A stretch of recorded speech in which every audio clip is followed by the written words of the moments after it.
Thank you, Trustee Withrow.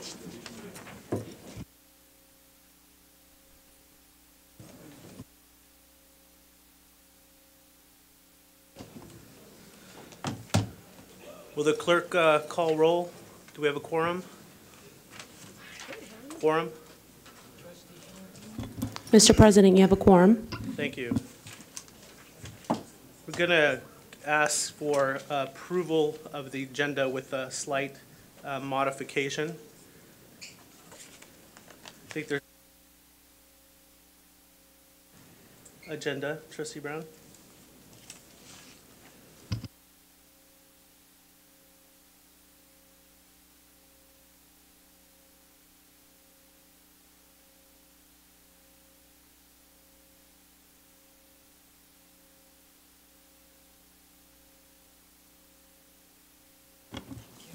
Good evening, everyone. Under public employee appointments, the first item, consider approval of interim dean of academic pathways and student success, Merritt College, has been taken off the agenda. Agenda item 27, the Retro Tech Energy Services bid should read $530,540, not $461,540. With those changes, I'd like to ask for unanimous approval of the agenda. Do we have approval? So moved. Second. No objection. Motion passes. Report of closed session items. Trustee Brown. At tonight's closed session, the board voted to approve the appointment of the following public employee contracts, which are subject to contractual appointment by the Chancellor. Recommendation to extend the appointment of Lasana Hotep as interim dean of special programs and grants, Merritt College, through October 30th, 2014, or until the position is filled on a regular basis at $113,300 annually. 7 yeses, unanimous. If this individual is present, please stand up so that we can welcome you into your new position.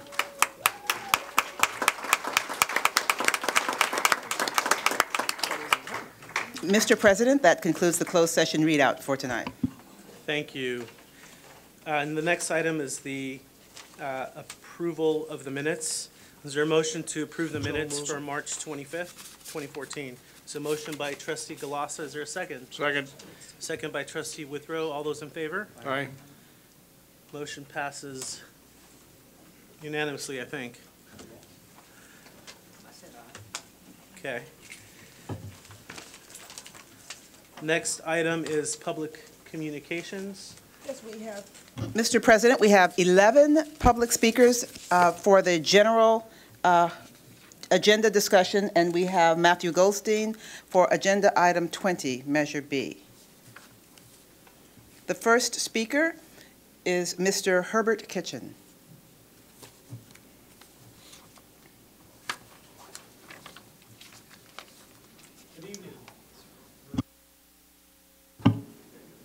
Good evening. My name is Dr. Herbert Kitchen, and I'm the president of the Peralta Association of African American Affairs. And we have a letter that we are going to distribute to the trustees while I read. And the letter goes to all the board and to Chancellor Ortiz. It has come to our attention that Dr. Eleanor Webb's contract may not be renewed as president of Laney College. The membership of the Peralta Association of African American Affairs and the Western Region Council of Black American Affairs supports Dr. Webb continuing in the leadership position as president of Laney College.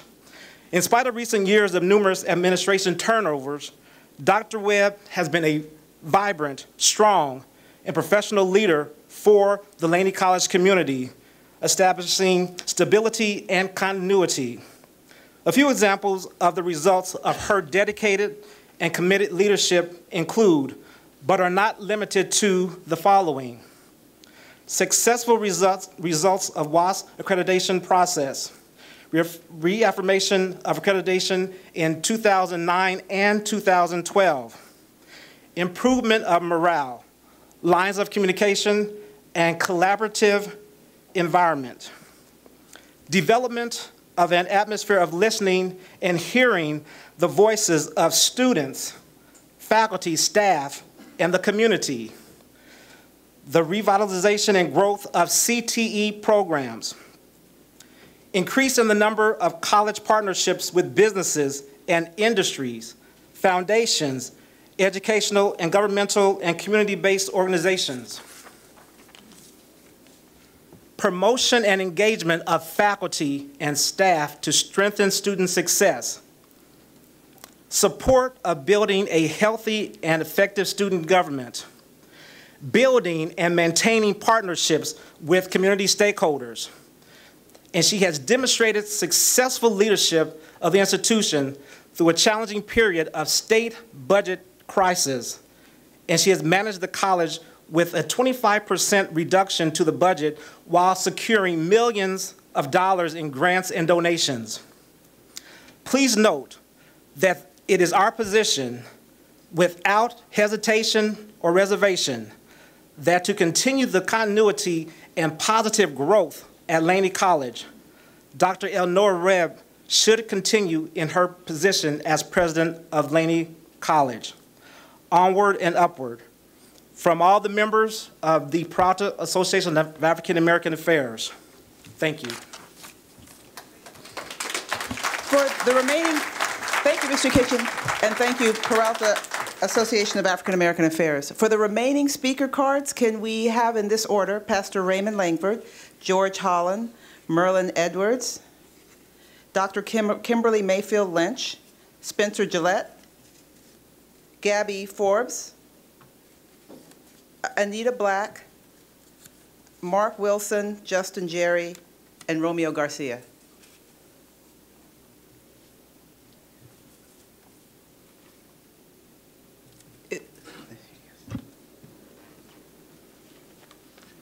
Good evening. I'm Pastor Raymond Langford, Executive Director and founder of Healthy Oakland, doing business as Healthy Communities.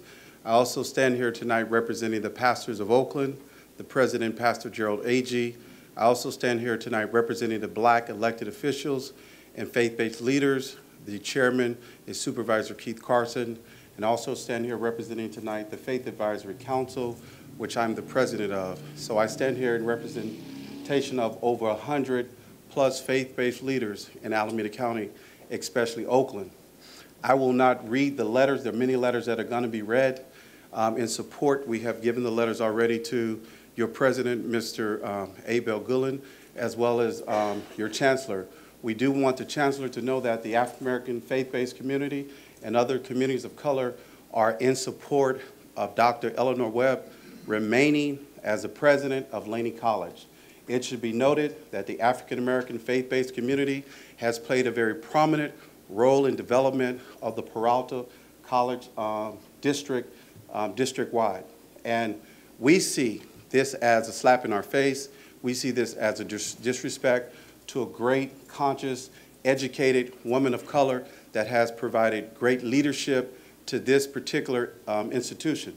Furthermore, we would like the chancellor to know that we would like to support you in your role as chancellor. However, we cannot support you in your role as chancellor if you don't open up the lines of communication with respect to not only Dr. Webb, but other educators of color in this district. So we're here tonight to support you, to work with you. However, we want to make it very clear that we want and expect Dr. Webb to remain in her position.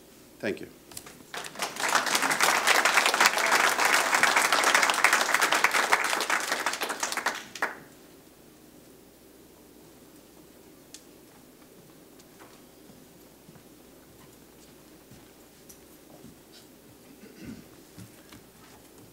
Good evening.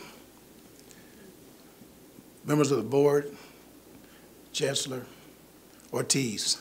I am George Holland, the president of the Oakland branch of the NAACP, the nation's oldest and largest civil rights organization. I heard the rumor, and I hope it was just a rumor, that Dr. Webb was going to be replaced or her contract was not going to be renewed. And I was rather surprised to hear that because she was doing such a fantastic job in what I consider our community college, not just Laney College, but the People's Community College. We feel that we have a voice. So when an adverse action is going to be taken the community should be consulted, so at least we can have some debate as to why this should occur or should not occur. We support Dr. Webb, and I am just shocked and surprised that this has gotten this far. So it is the position of the NAACP, those members who have expressed a lot of concern about this action, and asking me to come and say something in support of her. We need to not change the ship in the middle of the stream or the boat in the middle of the stream, however you want to characterize it. We have a person doing a fantastic job, a person that has an open door to the community. So when we have concerns and we need to have interaction with Laney College, we can have that. So now to bring in some person we don't know possibly, for what reason we don't know why, we're asking that this not be done. So you folks as a board, you have a responsibility not to act adverse to your community. You're here because of us, and we ask that you support us. Retain Dr. Webb. Thank you.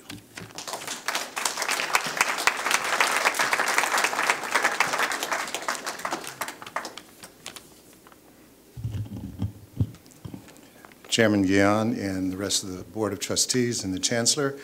My name is Merlin Edwards, and tonight I'm here to speak on behalf of the Oakland African American Chamber of Commerce Foundation, of which I am the chair, and an organization called Brother to Brother. Brother to Brother is a nonprofit who works with young African American males in their educational, personal, and spiritual life. Our membership is composed of approximately 75 professional African American males. These organizations are appalled at the fact that we have to come here to protest the possible dismissal of the president of Laney College, Dr. Eleanor Webb. We support her and hope that you, this board, will support her. You have the power to strongly recommend to the Chancellor of Peralta that relieving Dr. Webb of her responsibilities is an ill-advised position to take. We have not found any sound reason for her dismissal. She's well-educated. She has letters before and after her name. She has spruced up the administrative staff at Laney. She's involved in the Oakland community. She's on the board of directors of the Oakland Chamber of Commerce. She's a member of a large and influential religious community. She's well-respected in the educational community. Students love her. She's all of that and more. More than likely, others will come up and talk more about how great she has been to this community. So I will not take a large chunk of your time to explain all of the things that I think why she's worthy of keeping this position. Also, it's a shame that in 2014, the African American community still has to fight for the injustices that exist here in Oakland. But here we are, still fighting, from slavery to Jim Crow to the signing of the Civil Rights Act. All we've ever asked for is to be treated fairly.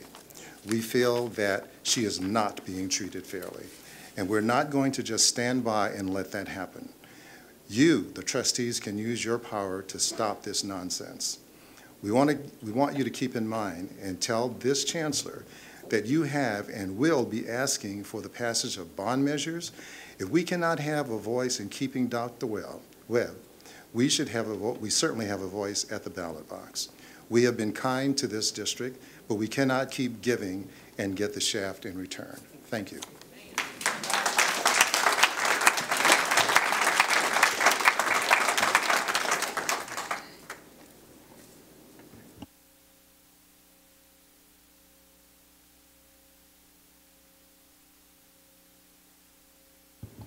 Okay. Good evening. I'm Spencer Gillette, representing the Oakland African American Chamber of Commerce. Thank you for this forum and for allowing me to speak. We are here in support of Dr. Webb and her presidency at Laney. The Chamber, like Laney, serves a very diverse community, more so than ever before in history. We are multi-ethnic, multiracial. We are immigrants, we are families, we are businesses and nonprofit organizations. And we look forward to a continued productive relationship with the Peralta system and specifically Laney College. Thank you.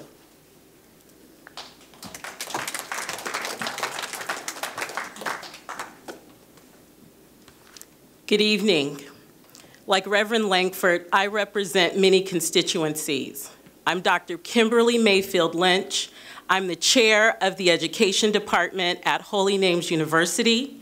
I am a member of the nation's oldest historically Black sorority, Alpha Kappa Alpha Sorority Incorporated, Psi Gamma Omega Chapter, Oakland, California, and I am the president of the Oakland Berkeley Chapter of Black Women Organized for Political Action. The members of BWOPA are extremely concerned about the March 15th letter sent to Dr. Elnora Webb, president of Laney College. During her presidential tenure, she has earned the respect of students, faculty, staff, and the Oakland community. They, like BWOPA, are disturbed by the possibility that she will not continue as president as signaled by the March 15th letter. As most of you may know, BWOPA is committed to supporting Black women in leadership positions. Since the late 1960s, BWOPA has been on the front lines fighting for fairness and justice. It is for this reason that we stand in solidarity with Dr. Webb and call for transparency in the process of evaluating her performance. In the absence of transparency, we are left to believe that other factors, such as, but not limited to, differences in personality may be driving the current process. We strongly urge you, Chancellor Ortiz, and the board to reconsider this action. We stand boldly with Dr. Webb, as we know her to be a consummate professional, tirelessly committed to excellence and dedicated to the community as a servant leader. Thank you.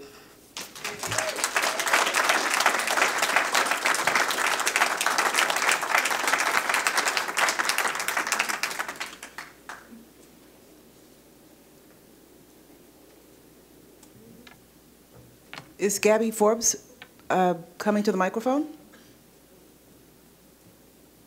The next speaker, if Gabby Forbes is not present, is Anita Black. Oh, there's Gabby.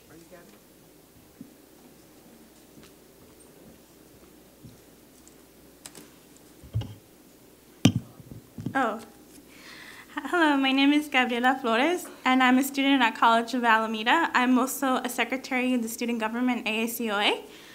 And I come to you as a concerned student as well as a member of the community and of the Latino community.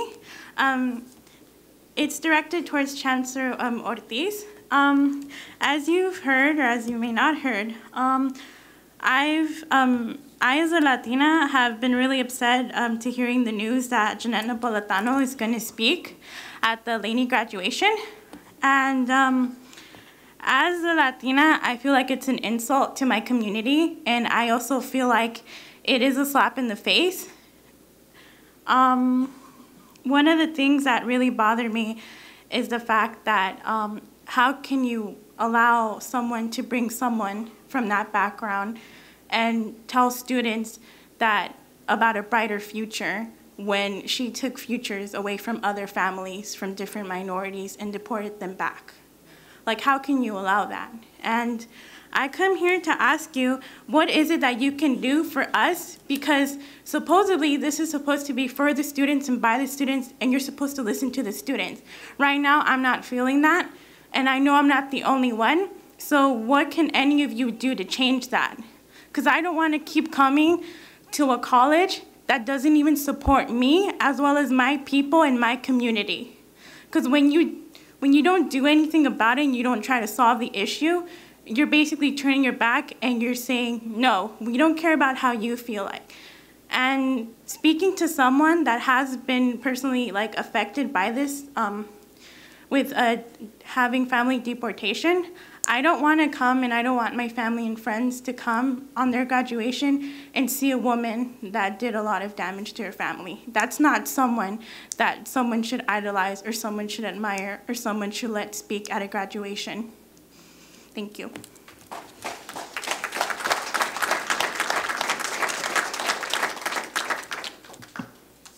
The next speaker is Anita Black. She concedes. The next speaker is Mark Wilson.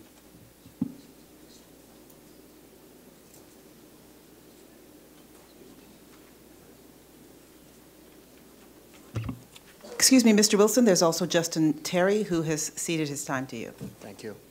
I'll try to keep it to 3 minutes. Good evening. Last week, a fellow student came to me because of my involvement in the Peralta Student Council and told me about an incident that he'd had with another student.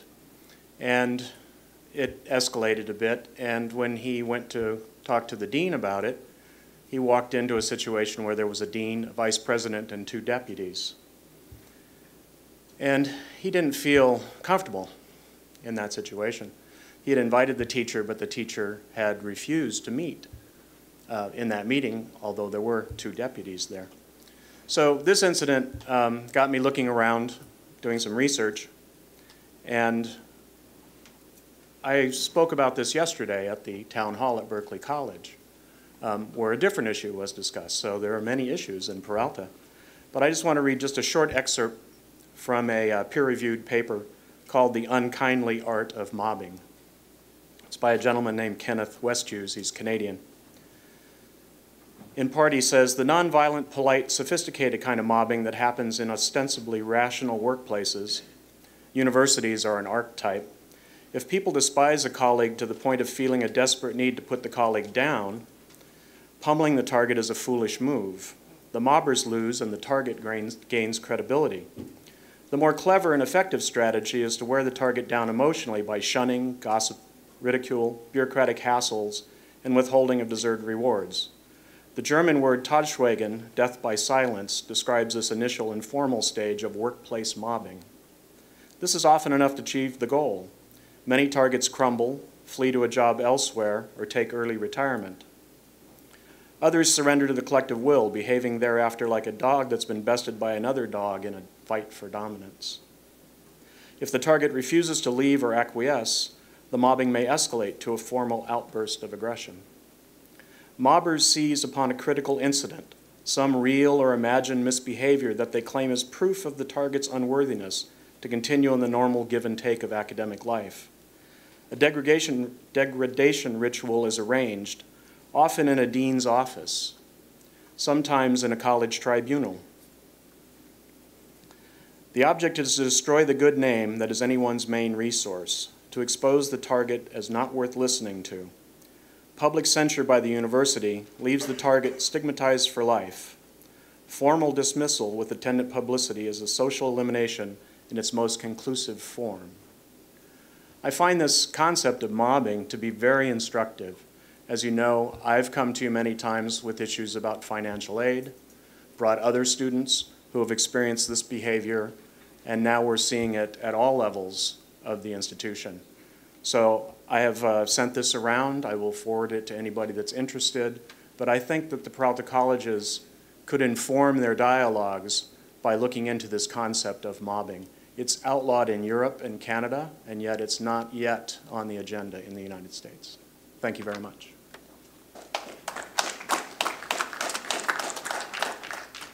The next speaker is Romeo Garcia.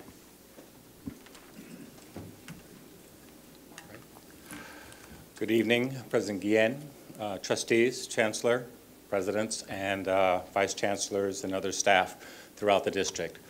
My name is Romeo Garcia. For the public, my name is Romeo Garcia, and I'm the executive director of the Peralta Colleges Foundation.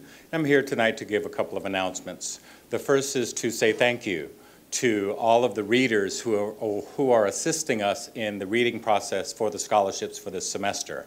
As I said at the last meeting that I attended, we went from 65 applications for scholarships last spring to 1,004 applications for scholarships this spring, which lets us know that, one, there's a tremendous need to support our students, and a tremendous response from our students to seek the kind of assistance that they do need.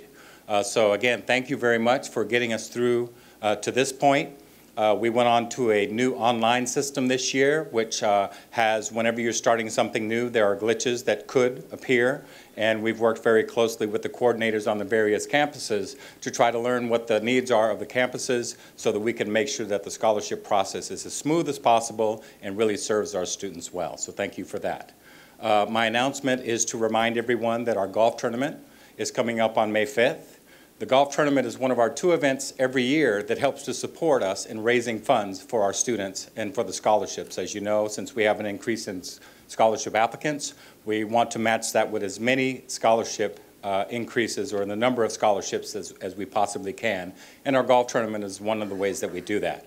There are various ways for you to support us by reaching out to your friends and supporters to help us to sign up foursomes for our golf tournament, as well as to ask local businesses and individuals if they have items for our silent auction and our raffle, because these are all ways that we get our golfers and others to support the increased funding for our golf tournament.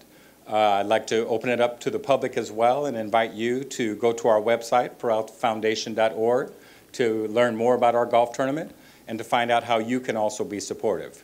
Last year, we had a tremendous turnout of 100 golfers, and this year we hope to reach our goal of 120 golfers. And with your assistance, I'm sure that we can do that. So thank you very much for the time. Thank you. Any other speakers? Thank you, Mr. Garcia. That concludes our public speakers until agenda item 20. At this moment, without objection from the board, I'd like to move 2 items to the consent calendar. To the action calendar. Item number 11, consider approval of a contract with Collaborative Brain Trust for an amount not to exceed $93,000 for consulting services necessary for completion of a Peralta Community College District Comprehensive Master Plan. That's the first item, number 11. And the second item is item number 27, consider approval of resolution 1314-58, accept bid and award contract for Proposition 39 district-wide exterior LED lighting upgrade, bid 1314-21. Without objection, I'd like to move those items to the action calendar. See no objection, so ordered. We'll move on to any objections?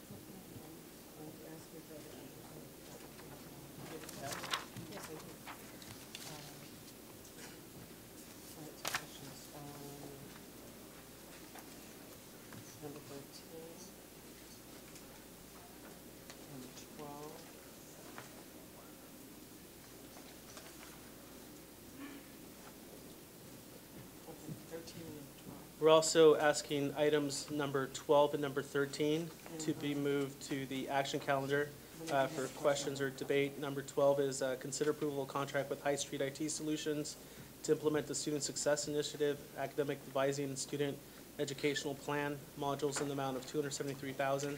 Item number 13 is consider approval of contract with Hicks Consulting Group as well. Any other items from the board? Also, item number 22, consider recommendation to realign range 3 of the July 1, 2013 management salary schedule. That's item number 22. Without objection, those items have been moved to the see no objection, so ordered. We'd like to now move on to the next item of the agenda, which is the Associated Student Government Reports. Do we have representatives from our Associated Student Government Reports? Or are you all on spring break yet?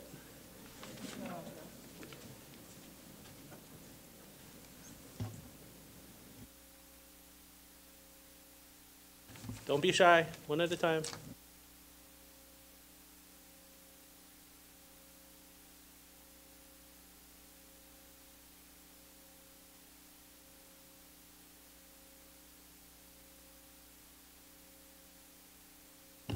Thank you, everyone.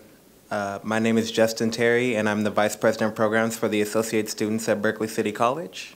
And this is our ASBCC report. We're in the middle of holding our campus elections, and with the inclusion of Peralta District Student Trustee ballots. Feel free to review the BCC Voice Newsletter's special elections issue, which is being circulated currently. We are holding a series of events continuing a celebration of African American culture because we believe that the African American history and the Black experience can be celebrated in more than just a one-month period. The first event was a success today with the spirited hip-hop and R&B musical performance meant to bring a positive message to people of all cultures. Many of our clubs and student organizations on campus have mobilized and been extremely active this semester. with examples such as our chess club holding games and lessons in the atrium multiple times a week, our dance club engaging in weekly practices, our civic engagement club organizing a beach cleanup, and the Global Studies Club actively helping to facilitate a series of Earth Week events on campus.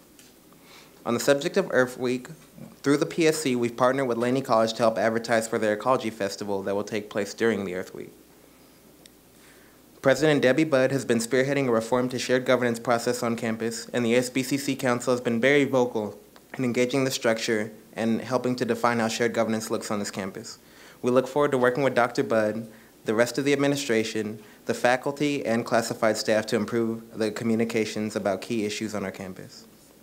We have also started an initiative to install plants on various areas in the campus that will help bring more aesthetic beauty as well as purify the air. We've been doing research to help improve the Wi-Fi on our campus by measuring the level of connectivity from essentially every corner of the building. We'll report the findings to the shared governance structure to ensure that the IT department and the technology committee can make improvements to our wireless networks. Lastly, we've been working with administration to establish a new student lounge area in the South Campus, formerly known as the Annex Building. We hope that giving students a new area for recreation will help students to become more successful and rounded individuals. With that said, please note that our campus continues to grow, and during the upcoming school year, our classrooms will be booked to capacity. We encourage the Peralta District to seriously consider measures to alleviate this, even if it means purchasing another permanent building for BCC. Thank you.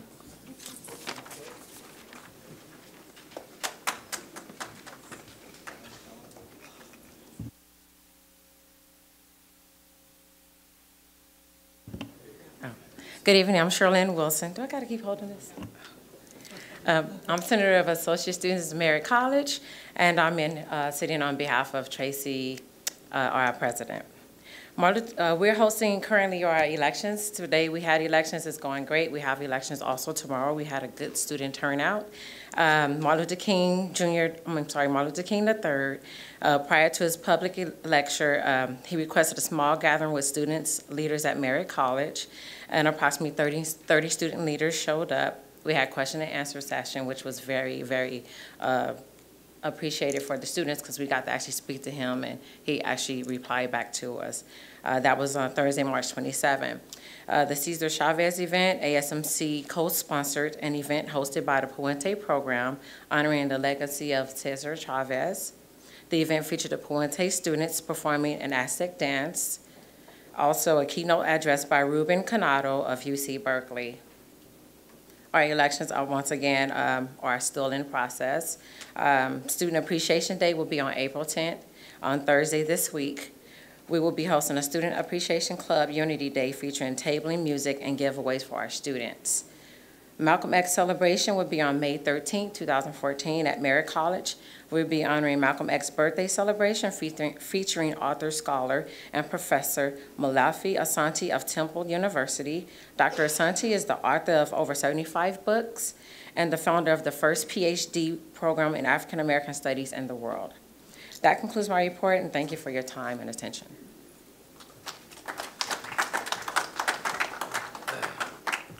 Hello, I'm Carl Oliver, president of the Associated Students of Laney College. In the past few weeks, we have, on March 26th, we held a town hall discussion. President Abel Guillen was in attendance along with the mayor of Oakland, Jean Quan. The topic was student leadership, student power then and now. And Marlene Hurd, a former student trustee here at Peralta. She talked about her experiences getting the bus pass for students, how she went about that. Abel Guillen and the mayor talked about their experiences as student leaders, and the goal was for students to see, what they can become and the experiences gained from student leadership, that they can be mayor or president of the Board of Trustees one day. The next week, on March 31st, we had a Cesar Chavez celebration. Members from BASTA, they are here in attendance. We had at 12 o'clock, we had a celebration in the Student Center, food, music, people were out there dancing. It was pretty cool. At about 6 o'clock in D200, there was a panel discussion about Cesar Chavez. April 1st, we went to a city council meeting, the Oakland City Council. Myself and ASOC, along with the BASA representative, Crystal Perez, were honored with a resolution for our work in honoring and keeping the legacy of Cesar Chavez alive. That was a great honor. The next day, we had a town hall meeting, an emergency town hall, which is different from our regular town hall meetings, about the graduation commencement speaker, Janet Napolitano. Students were able to air out their frustrations. Few students, a lot of people from outside organizations were there to give their opinion as well. So we've been talking with Dr. Webb. She's been really supportive on the next steps to see how we're going to handle this. And let's see, this week we're having elections today and tomorrow. I think 15 people are running for student government for next year. So that's a big step from 5 people who ran last year. So we're definitely proud of that. This Thursday, BASTA, ASOC, and the Latin American Solidarity Coalition are showing a film, Viva Venezuela, Fighting for Socialism, at 7 o'clock in D200. So come out, should be pretty cool. Next week is spring break. I can't wait. I'm tired. The week after that is Earth Week. On Monday, we're showing a film, our regular film night, movie nights in the theater, Odell Johnson Performing Arts Theater, from 7 to 9:30. We're showing a movie about sustainability. We haven't picked a movie yet, but we will be picking it soon. Watch out for that. The next day is Earth Week. I think we are planning a campus cleanup, so so Laney College can look a lot nicer than let's see. Wednesday will be our 6th town hall meeting. It will be focused on sustainability movements to go along with Earth Week. And on Thursday, everyone knows it's the Ecology Festival. ASOC will be out there tabling, so we hope to see you guys there. Also, I'd like to talk about student advocacy. ASOC passed a resolution a few weeks ago titled Access and Equity for Students in Shared Governance Processes. The goal is to have more students involved in the shared governance process. Currently, right now, on every shared governance committee, there's only 1 student as a voting member. There's no way how we can participate effectively as state ed code allows us to, gives us the right to participate effectively. So the vision would be to have professional development for students in shared governance meetings, since these what goes on in shared governance might be talked about for 2-3 years. So so we need training on that before the school year begins. We need more students as voting members, and I think, I'm not sure, we may need to check with TWE on this one. I think all shared governance meetings should be abiding by the Brown Act. So, we have to look into that one. Oh yeah, March 29th, we had a student leadership retreat where we talked about the Brown Act, parliamentary procedures, Robert's Rules of Order. We also learned that January 1st, there was an amendment to the Brown Act saying that all votes in public meetings, such as this one, shall be roll call votes. So, we're learning things like that. Also, we sent a letter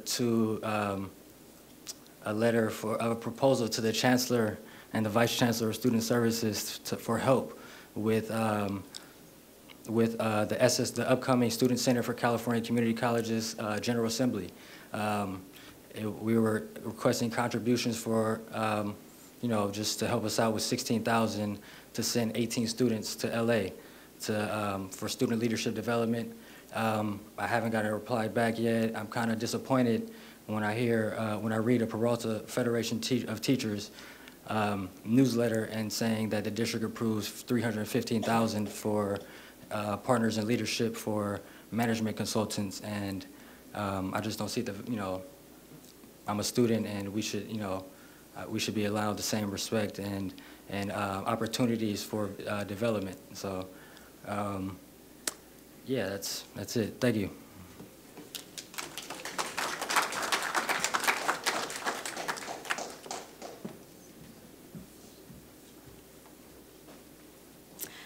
Good evening. I'm Alasia Williams, the president of the Associated Students of College of Alameda, and I'm here to give my biweekly report. Today, April 8th, and tomorrow, April 9th, elections are being held on the COA campus. We had a good turnout as many students came out to vote for student elections. We'll be concluding tomorrow. We also thought this would be a good opportunity to actually register students for voting for our county. So we have combined the two, student elections and registering for your county. In addition to student elections, we also have a student, Jeremy Raleigh, who is the Vice President of Operations of the Associated Students of College of Alameda, who is running for student trustee this year. On April 29th from 11 to 2, the ASCOA and Latinos Unidos will be hosting a DREAM Act event. This event will include a panel from the Peralta Community College District, and this includes students. A PowerPoint presentation will be shown to students, especially from the students from high school. This presentation will be on how AB 540 students can fill out the FAFSA. This will also be a kickoff for a permanent workshop that will be held for AB 540 students on how they can receive financial aid. The Gay Straight Alliance and the ADAM program will be hosting a fashion show on May 13th from 11 to 1. The ADAM program is a fashion department that we have on our campus for students, and they will be donating clothes for this fashion show. We thought that it would celebrate a good school spirit and also celebrate the ADAM program as well as the Gay Straight Alliance. The Latinos Unidos will be having a Cinco de Mayo event, of course, on Monday, May 5th. Please join us at the COA campus for Latin music, food, Aztec dancers, as well as youth dancers. Let's celebrate our Latin community. For graduation, the ASCOA will be planning a reception in honor of all those students who will be graduating. Last week, on March 31st, the Latinos Unidos Club had a Cesar Chavez event as well. And this concludes my report. You guys have a good evening.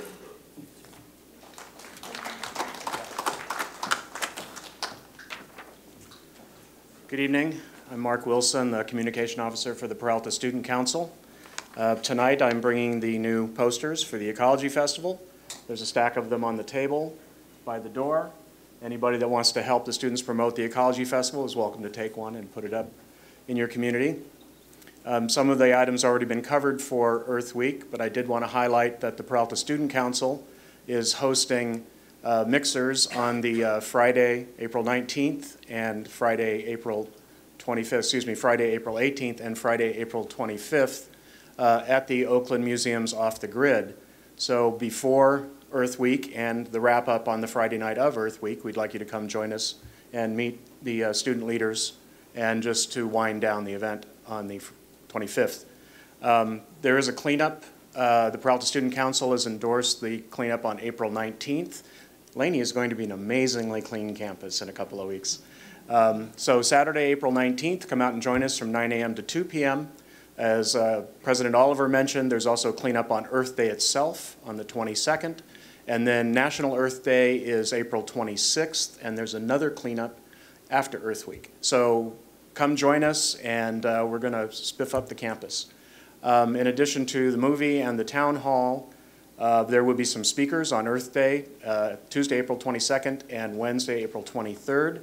And on Friday, the City of Oakland is sponsoring an International Resilient and Sustainable Cities Symposia at Laney, which is bringing speakers from around the world to talk about resiliency, which used to be called disaster planning. Sounds so much better, doesn't it? Resiliency. And sustainability. And originally they were going to charge for that professional conference, but we managed to get them to open it up to the public. And so now students that are interested in use and planning can also attend that conference. So that's the upcoming Earth Week. We're also involved in the ASLC resolution. The Peralta Student Council has already endorsed the ASLC resolution on equity and access for students in shared governance. And we are opening the dialogue with the other district senates and hoping to carry this across the district so that students will have a much fuller representation. Thank you for your time. Thank you, and thank you for the comments from the Associated Student Governments. Appreciate those reports, and thank you for keeping us posted on all the upcoming activities at each of your colleges. I just want to take a point of personal privilege real quick and recognize someone in the audience. We have lots of guests here today, but I've just wanted to note that Sandra Andrews is here from the Office of Women Congresswoman Barbara Lee. Thank you for joining us, Sandra.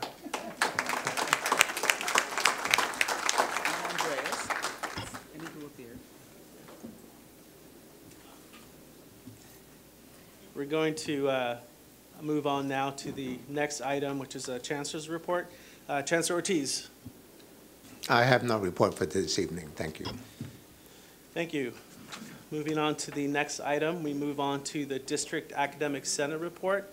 Dr. Van Putten, do you have a report for us this evening? Yes, Mr. President, I do. Thank you very much. Good evening, trustees, Chancellor, District Administration Center staff, college presidents and colleagues and members of the public.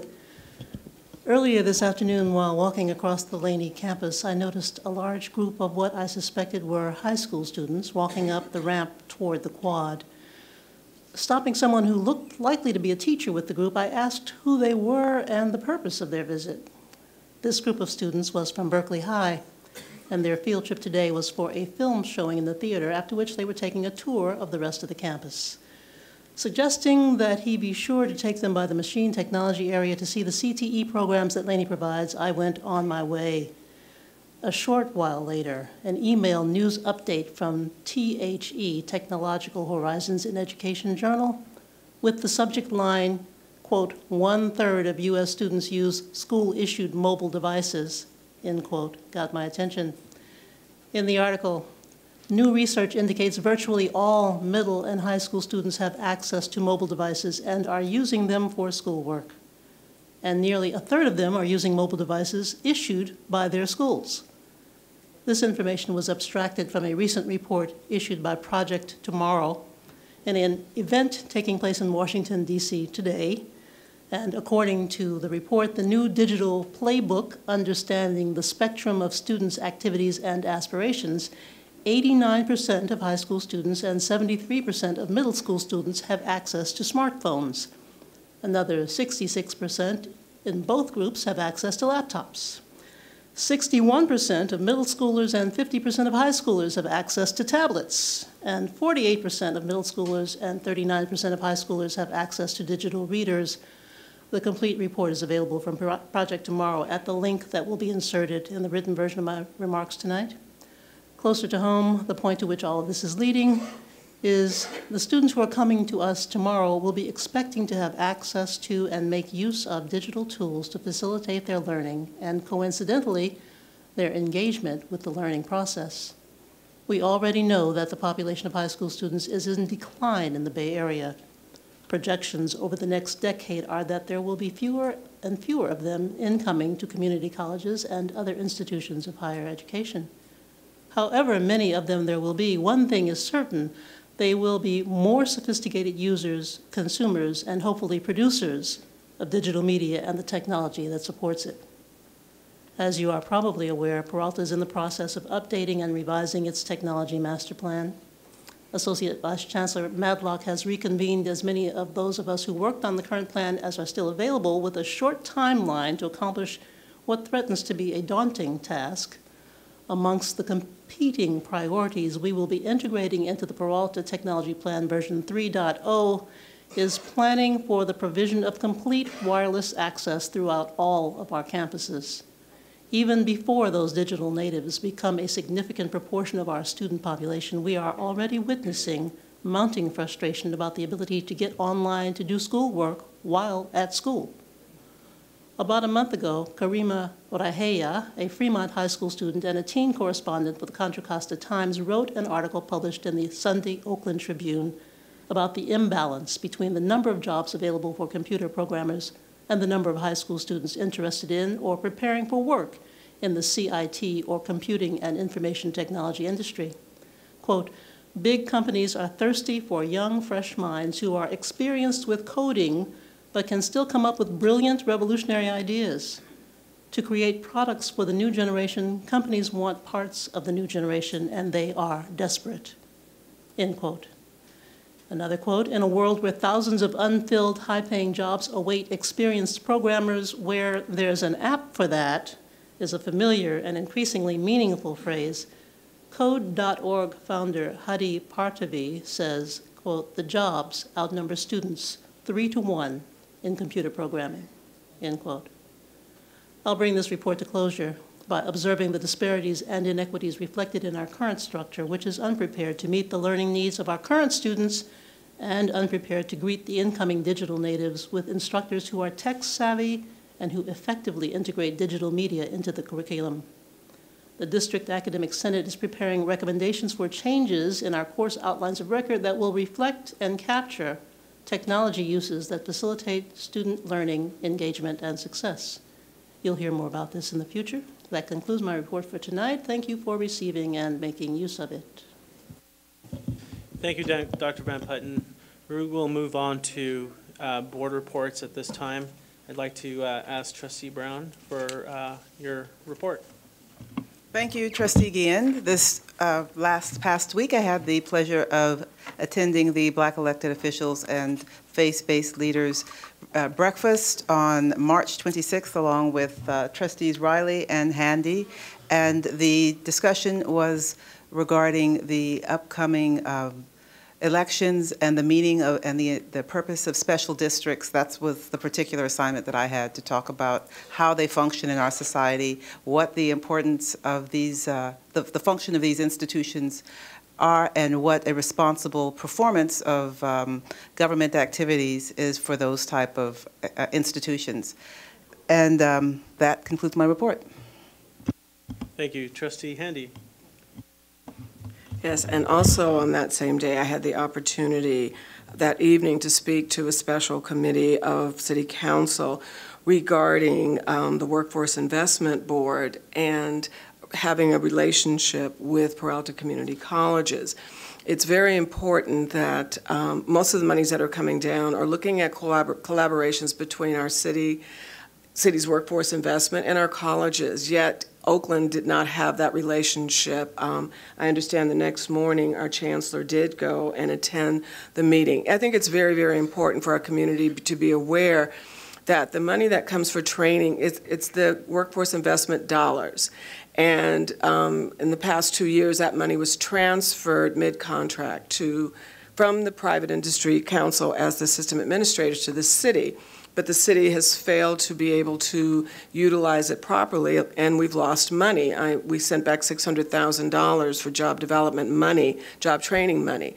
So this was the meeting that we spent, I guess, 2.5 years trying to get this meeting done, and it was with, we have new city council members. Larry Reed chaired the meeting, and I believe there were 40 speakers, but the consensus, I believe, was that the city and the Private Industry Council and the colleges really have to come together, that the city council members were going to direct their staffers to try to work together with the system administrators so that we can move forward. I don't think that people who are waiting for jobs and looking for jobs are really interested to know that there are committees, but all the people are doing is bickering, where the whole purpose is there to create jobs, to create relationships that we can support our students with. So it was a very, very positive meeting there, but I want you all to keep an eye on it. See what relationships that Peralta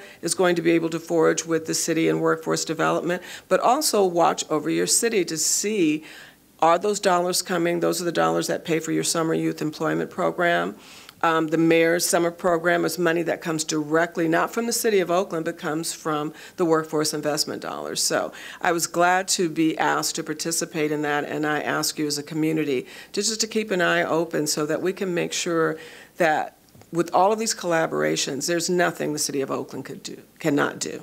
Thank you. Thank you, Trustee Handy. Trustee Clegg. Thank you. This past week, I was able to also attend the leadership town hall meeting at Laney College, where I was in the presence of our own President Gillian and Mayor Kwan and former Marlene Hurd. We engaged in conversations about leadership for our students and how they also were leaders, and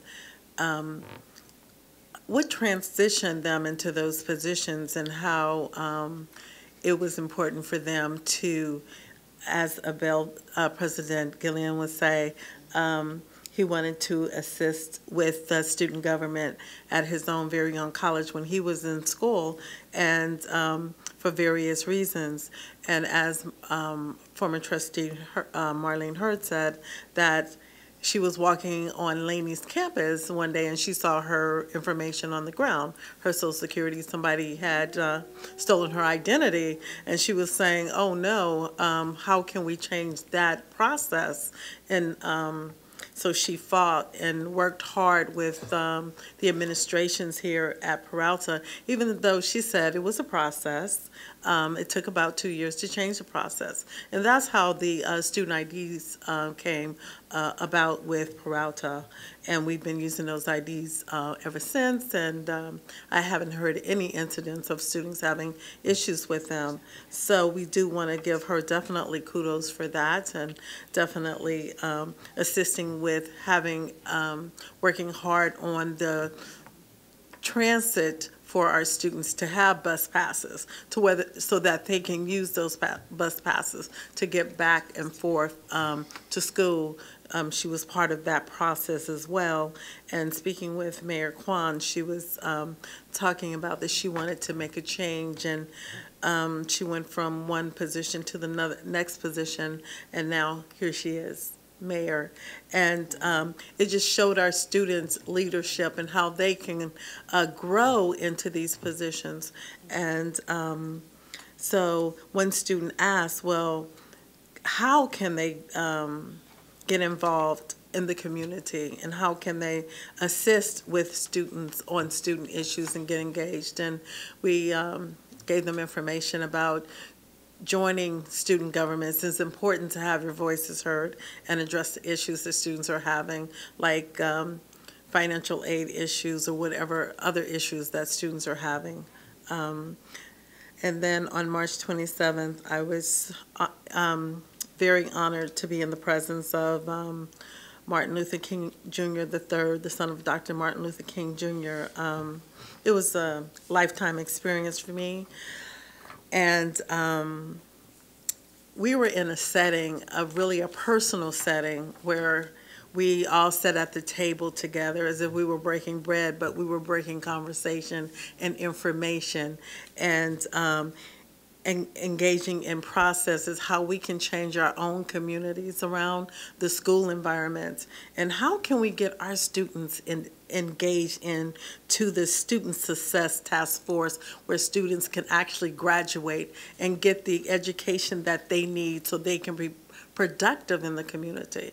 How can we change that that form for our students? We engaged in that conversation, and so it was very meaningful. And there was a lot of students, about 30 or even more. He even also addressed the staff and administration, and he also talked about he's in the midst of putting together a website to, like, if you wanted to do a nonprofit organization, you can go on that website and contact various nonprofit organizations to get that information so that you can engage in maybe into your own nonprofit. So that was very meaningful as well. And thank you so much for this time, and that concludes my report. Thank you, Trustee. Yes. Trustee Riley. Thank you. And Mr. President, just briefly, I just want to announce that on the Barbara Lee and L.E. Harris Lecture Series. Their next event will be on April the 24th, 2014, 7 p.m. at Merritt College. And this topic is going to be Affordable Care Act. And this forum is going to be different from the other forums which normally bring a speaker in. This is going to be a panel discussion with Dr. Enix, Peter Lee, of course, Congresswoman Barbara Lee, and our former mayor and Chancellor L.E. Harris. So that's on the 24th of April at Merritt College. And just to always plug our golf tournament on the 5th at Sequoia Country Club. Come out. If you play, come out. If you can't play, still come out, and you have a good time. Thank you so much. When's the golf tournament again, Dr. Riley? The golf tournament will be this year, May the 5th. It's a Monday. It's a great event. It's going to be Monday the 5th. Thank you. Monday the 5th. Great. Thank you. Trustee Galassa. Thank you. I don't have a report for tonight, but I did want to address the upcoming golf game. And you just said if you can't golf, we'll come anyway. I can't golf and I can't come, but can I pay a major contribution to the operation? Yes, we are in the church business. We take money anytime at all Then times. I hear publicly declare a contribution to Thank the you. golf tourney. Maybe a Thank you. student might want to play. Thank you, Trustee Galassa. See, Dr. Romeo, or Mr. Romeo Garcia, he's back there somewhere for that contribution.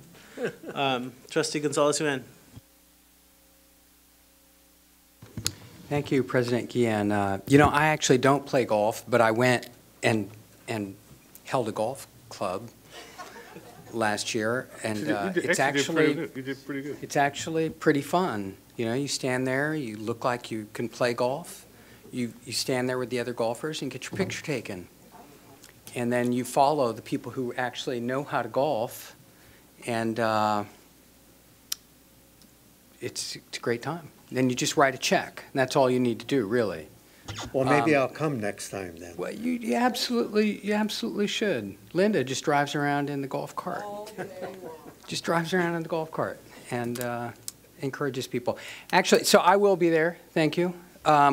But I also wanted to remind people that this week is the Asia Pacific Americans in Higher Education Conference in San Francisco. It starts on pre-conferences on Wednesday, then Thursday and Friday. And, the president of APAHI is none other than Wyman Fong, who is now, he used to work here, of course, and he's Vice Chancellor of Human Resources at our competing college, Chabot.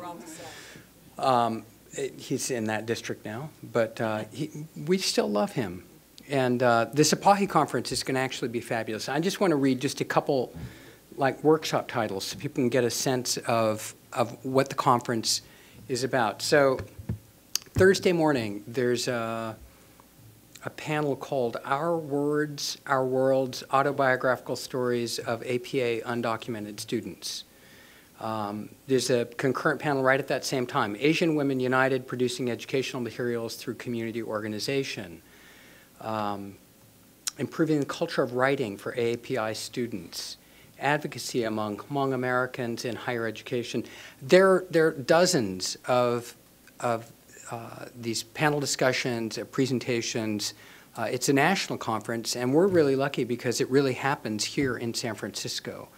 And if you're free, I encourage you to go. It's an amazing network of people. It's an amazing opportunity to learn something about a growing and significant part of the California community and of course the Peralta community. So I'll be there. I think Chancellor Ortiz will be joining the conference, and I encourage you to join us. Thanks. Trustee Wiley. Hi, good evening. So for 2 weeks ago, I attended the OCA lunch with the Port of Oakland. It's good to maintain the connection with the Port of Oakland, and they keep promising give out some job internship for some this summer for the student from Oakland. especially for the Palo student. It's very great. And also, last Thursday, after I attend the PSC meeting, on the way I meet some students. They are attend high school right now. Some of them, they are very nervous which UC they're going to get in, or some students, they're looking for different resource and also the affordable free for the school. So I suggest then, how about think about the Palo Alto is very affordable, and also we still have so many great resource and job or internship opportunity for the student worker. And if they thinking about 2-year degree, or they thinking about to transfer to the 4-year college, Palo Alto is the best choice for them too. And also for the APAHI conference, I really encourage everyone to attend that. And I know we have the speaker from Laney College, Dr. Webb is going to give out the public speech, and I'm very proud of her. We have a great leader on there, and that's my report today. Thank you. Trustee Withrow. I'd like to segue a little bit here from our student trustees report. Under the board advocacy role that we have, I try to work on obtaining, developing intern positions in various industries in the Bay Area. And it provides what I call career awareness. It provides a little experience in the real world, if you will, to go along with the classroom education. And students, in a lot of cases, find something that really does turn them on. And many of these internships do, in fact, pay. Not all of them do, but many of them do. This past week, I met with a representative from the East Bay Regional Park District, and to put into scope a little bit in terms of an order of magnitude, they're projecting that over the course of the next 5 years, that 40% of their staff will retire. 40% of their staff will retire. That opens up a number of very meaningful jobs. And they're willing to send a team out to each of the colleges to talk about what they do, what they're looking for, the internship potential. By the way, 50% of the, approximately, 50% of the jobs that they will be coming due in the next 5 years call for an AA and 50% for a BA. So they're very anxious to get community college students out. That's all I have, Mr. President. Thank you, Trustee Withrow. I wanted to extend my thanks to the Associated Students of Laney College for inviting me to their town hall forum last week. I got to come to the forum at Laney and share my experience as a student leader. And it reminded me of the reason I got involved in public service while I was in school. One of those reasons was because when I was a student at Berkeley, Proposition 209 was around. Proposition 209 was the law that banned affirmative action for California community colleges. At that time, we also had Prop 187, which attacked immigrants coming to this country. And that, for me and for my peers, had a very lasting effect in that it politicized a whole generation of folks. My message to the students at Laney was, if you see something that you don't like, get involved, make a difference. And do it in a manner that is respectful and in a manner that makes a difference. In that vein, I share with you my concerns with the fact that Janet Napolitano has been selected to come speak at Laney College. I share the sentiments of the student who spoke earlier very passionately, Gabby Flores, who talked about the deportations and how that's impacted her family. This impacts the entire community. It tears families apart. And some of the logistical questions that I have are, I know that when the president of the University of California attended the inauguration of the new chancellor at UC Berkeley, we had not only Secret Service, there were guard dogs, areas were cordoned off, there was lots of the police presence. I know that was all very expensive. Logistically, I just don't know how that would work at Laney College, aside from the other issues that were raised this evening.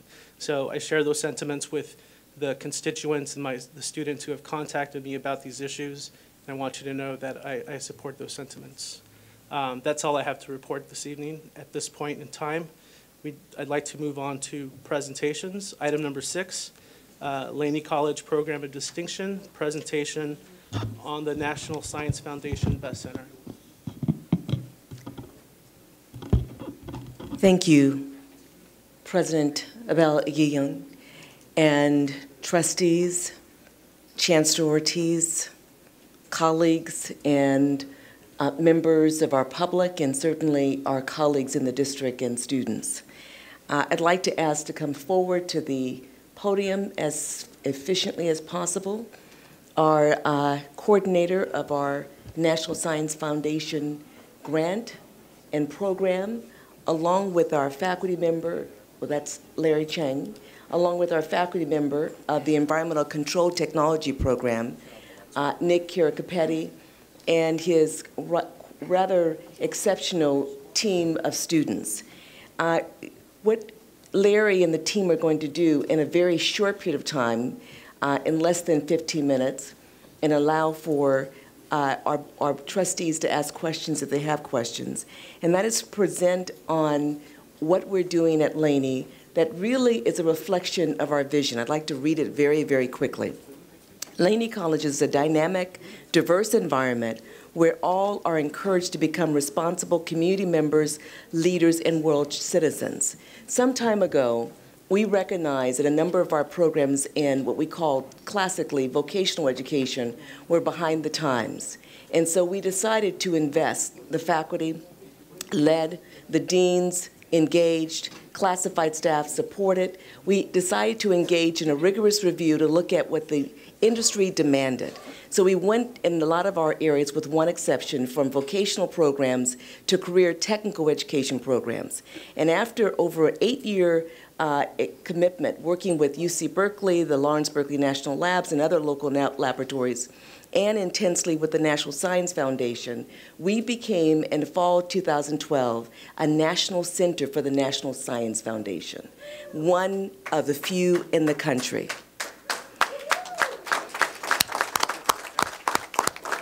And there are people who are not here who were equally essential. Dean Peter Crabtree led the charge. Barbara Bunham, who is no longer the director, but she's a critical faculty member at Laney, and so many more. Scientists, engineers, and so you students, you represent the best of us, and you're an example of following the leadership of those who understand that if you enter, when you enter those respective industries, you're not only going to be positioned to do exceptionally well because of the practical training that you're exposed to, you're going to understand more importantly, how you're going to move up the ladder because you're going to be living what you already know is important. The values of the college that are about innovation, collaboration, accountability, integrity, and on and on. And I'd like to say to the many faculty who are not represented in the environmental control technology, kudos to you, especially in ESL, working with wood technology that led to Copper Turina Fina, again, an example of collaboration. Kudos to you in biology that work with machine technology to develop biomanufacturing. I can go down the list where folks across the campus chose to engage in ways that would lead to ensuring that young folks like this and older folks, some older than I'm almost 60, understood the importance of doing more than just gaining some technical skills, but being able to gain knowledge and skills that are transferable and allow you to enter a field and go up. Without further ado, Larry, take it away. Okay, thank you, Dr. Webb. Chancellor Ortiz, Peralta trustees, presidents, students, faculty, and friends, thank you for the opportunity to share some information about the Best Center with all of you. Our principal investigator, Dean Peter Crabtree, regrets that he could not be here in person tonight due to his current illness. We wish him a very speedy recovery, like tomorrow. And I also want to recognize the leadership and efforts of the many who have helped us to reach this very special place in career and technical education. Dr. Webb, Dean Crabtree, faculty both at Laney and beyond, and most of all our students, right? They have helped it make it possible for us to achieve this outstanding hallmark of excellence.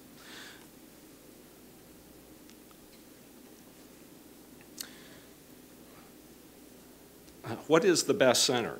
Just to give you some brief background, Laney College has earned 3 National Science Foundation Advanced Technological Education grants to improve the state of building technician education. Their current 4-year, $3.5 million grant has allowed Laney and its partners to create a national center for building technician education, known as the Building Efficiency for a Sustainable Tomorrow, or BEST Center. It is the first and the only one of its kind among 42 regional and national ATE centers. Why is the BEST Center needed? There are many pressing reasons. First, we need to address our climate crisis by reducing our carbon footprint immediately. Did you know that buildings account for nearly 40% of total greenhouse gas emissions in the United States? Next, we need to keep businesses competitive by reducing their energy usage in commercial facilities. Then we need to recognize that building operators and technicians are important stewards of our built environment. They need to keep up with rapidly evolving building system and control technologies. And last but not least, we need the public at large to become more energy literate so we can all help implement sustainable solutions. Who makes up the BEST Center? Laney College is the lead institution and the fiscal agent. Georgia Piedmont and Milwaukee area technical colleges were invited to be part of our team due to their noteworthy building automation systems and sustainable facilities operations programs.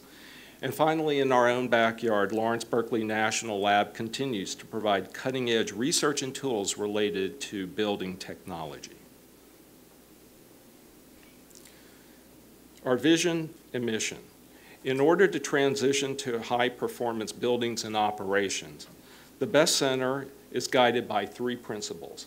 First, we must create and continue to sustain a national forum on building efficiency issues. Next, we must facilitate the dissemination and adoption of model curricula, research, and collaborations. And third, we must advocate for high-performance buildings and technician education at multiple levels throughout our country. From this mission flow 3 goals. It's important to remember that the needs of technicians are foremost in the center's work. We are here to help existing and future technicians to develop their abilities to think and act systemically, analytically, critically, to troubleshoot problems and identify opportunities for better building performance. Goal 1. The BEST Center will build and transform the instructional capacity of community colleges. Here, the BEST Center has conducted workshops, webinars, and is currently leading the way with a new website that will be its primary curriculum dissemination tool. Goal 2, the BEST Center must engage industry stakeholders in a national collaboration with community colleges. Here, the center has created a National Industry Advisory Board for feedback on curriculum, certifications, and help with lab equipment donations. Finally, Goal 3, we must strengthen the National Science, Technology, Engineering, and Mathematics Pipeline, or STEM, starting in high school. And can you believe it? This summer, Laney College will offer its summertime high school Physics for Building Science program for the 10th consecutive year. This indeed is cause to celebrate. And now I'd like to turn the presentation over to our BEST Center co-PI and ECT Department Chair, Nick Curicapetti. Good evening. Good evening, trustees, chancellor, and everyone else. As Larry mentioned, let's say about the BEST Center, it's all about dissemination of the program and the curriculum that we developed through the NSF grants that we got. And what I need is, as you can see, let's say I brought one of the classes that I teach every day, and these are the ones that are going to be our future technicians out there. that, as you all know, let's say the technology evolves on a daily basis, and as we're speaking now, things are changing instantly. So these individuals, let's say, they need the special training, let's say the advanced training that it's necessary for them to do well, let's say, out there. You know, I'm so nervous at this point because honestly, I wasn't expecting, especially my mind is so geared up towards the president that I heard so many things about it that I'm very disappointed about that. And I don't want to get out of the topic, but I just want to say that first and then I'll get back to the topic. If you, whatever you decide, that's fine, it's your choice, but I just hope, let's say, you make the right decision because we found stability, we found the support we needed from this individual that I would hate to see, let's say, that day comes that we lose this president at least for the next few years. My vision is, let's say, to see this BEST program as I came last year and I presented this program. I'm envisioning, let's say, with a lot of my colleagues, a large building, a self-sustainable, one of a kind, let's say, in the country, actually, that you can go online and push of a button, let's say, you can get any information that you need about sustainability, controls, and so on and so forth, energy efficiency. This BEST Center is all about that. Even though we're, at this point, we're doing dissemination, what I'm really envisioning is a center where we can have, let's say, people to go to, students, community, and everybody else, let's say, that they can go and gather all the information they need from that center. As I mentioned last year to you, that I'm envisioning a large building that we can use it, let's say, as a, not just ECT, not only technical programs, but I'm looking at biotechnology, biomedical, and so many other programs that we have at Lenny College that we can put all those programs, let's say, in one large self-sustainable building that we can use the building itself as a living building, as we call it. Are you all familiar, let's say, with what is a living building? No, I thought so. Well, actually what it is, how many of you heard, let's say, all this solar thermal systems, photovoltaics, you know, collecting the water, let's say, from the rain and using that one, let's say, to flush toilets and water plants and so on and so forth, making the building, let's say, so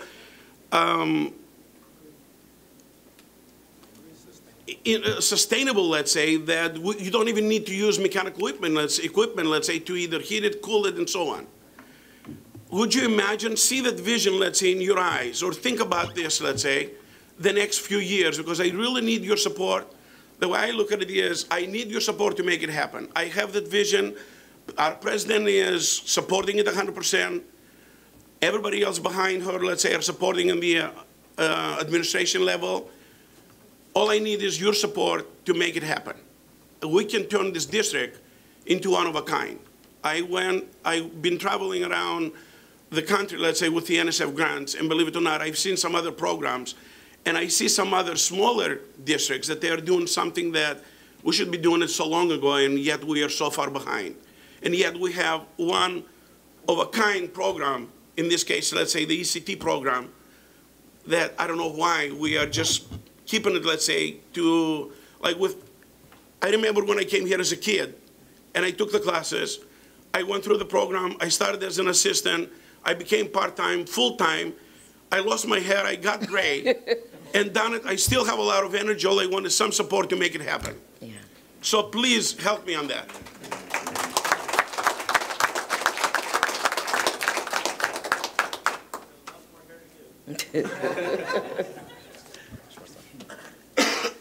Good evening, everyone. My name is William Escobar, and I was invited tonight to share my story. Because Dr. Webb, I am a living example of the vision you just expressed. I want to share a little bit about my background so you know where I came from.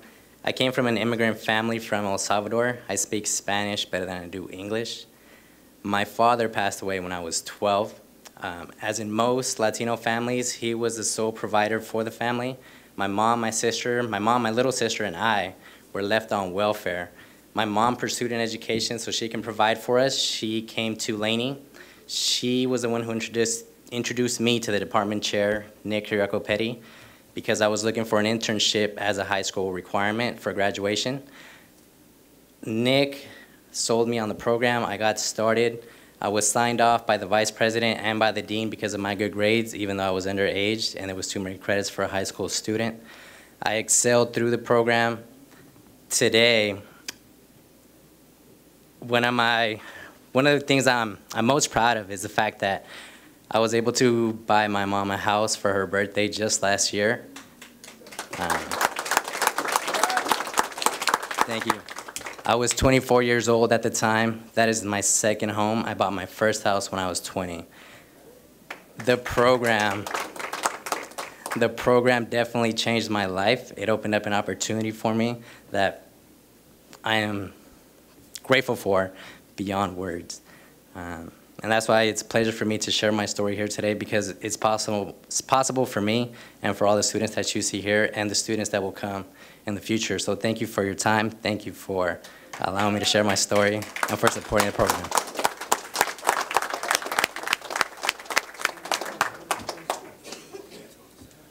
That's about 15. Thank you. That concludes our presentation. I don't know if there's time for any questions. Trustees, let me ask, are there any questions from the trustees? Yes, Trustee Gonzalez-Yuen. First of all, thank you for coming. Larry, it's good to see you. Nick, and this incredible crew of students you brought. You know, this is an example of where we do well by doing better. It's like the jobs that you all will get will advance you, but at least as important, the work that you do will move us all forward. And that's really incredible. And so that story needs to be told more and replicated across the country. The one question that I do have, just noticing the demographics of the group you've got here, is what do we need to do to have half of this, actually have twice as many people here, but have half of them women? And that's like a real question, and it's not a criticism of the people who are here. I'm so proud of the program, and that kind of opportunity needs to be made available for the entire community, including the. So, just thoughts about that. I just want to say one thing. I mean, this has been a problem, believe it or not, for this program and so many other CTE programs. For whatever reason, sometimes I get some like 3-4 females. They are great. But somehow we're not doing a good job in marketing because everything is expected from me, actually. I can only do so much. I'm sorry? There's someone standing behind you who can help you with the. Hey, Nick, call me. Thank you. Well, actually, I would like to see that beyond, because believe it or not, that's one thing we're not doing a good job in marketing the programs, especially not all the programs, but some of the very successful programs, which we have a lot of successful programs at Lenny College and all around the Peralta colleges. But I'm talking about mine in this case because the truth is, and we got, let's say, 3 NSF grants. On the third NSF that we went for, we were going for a regional center, and yet NSF encouraged us to go for a national center.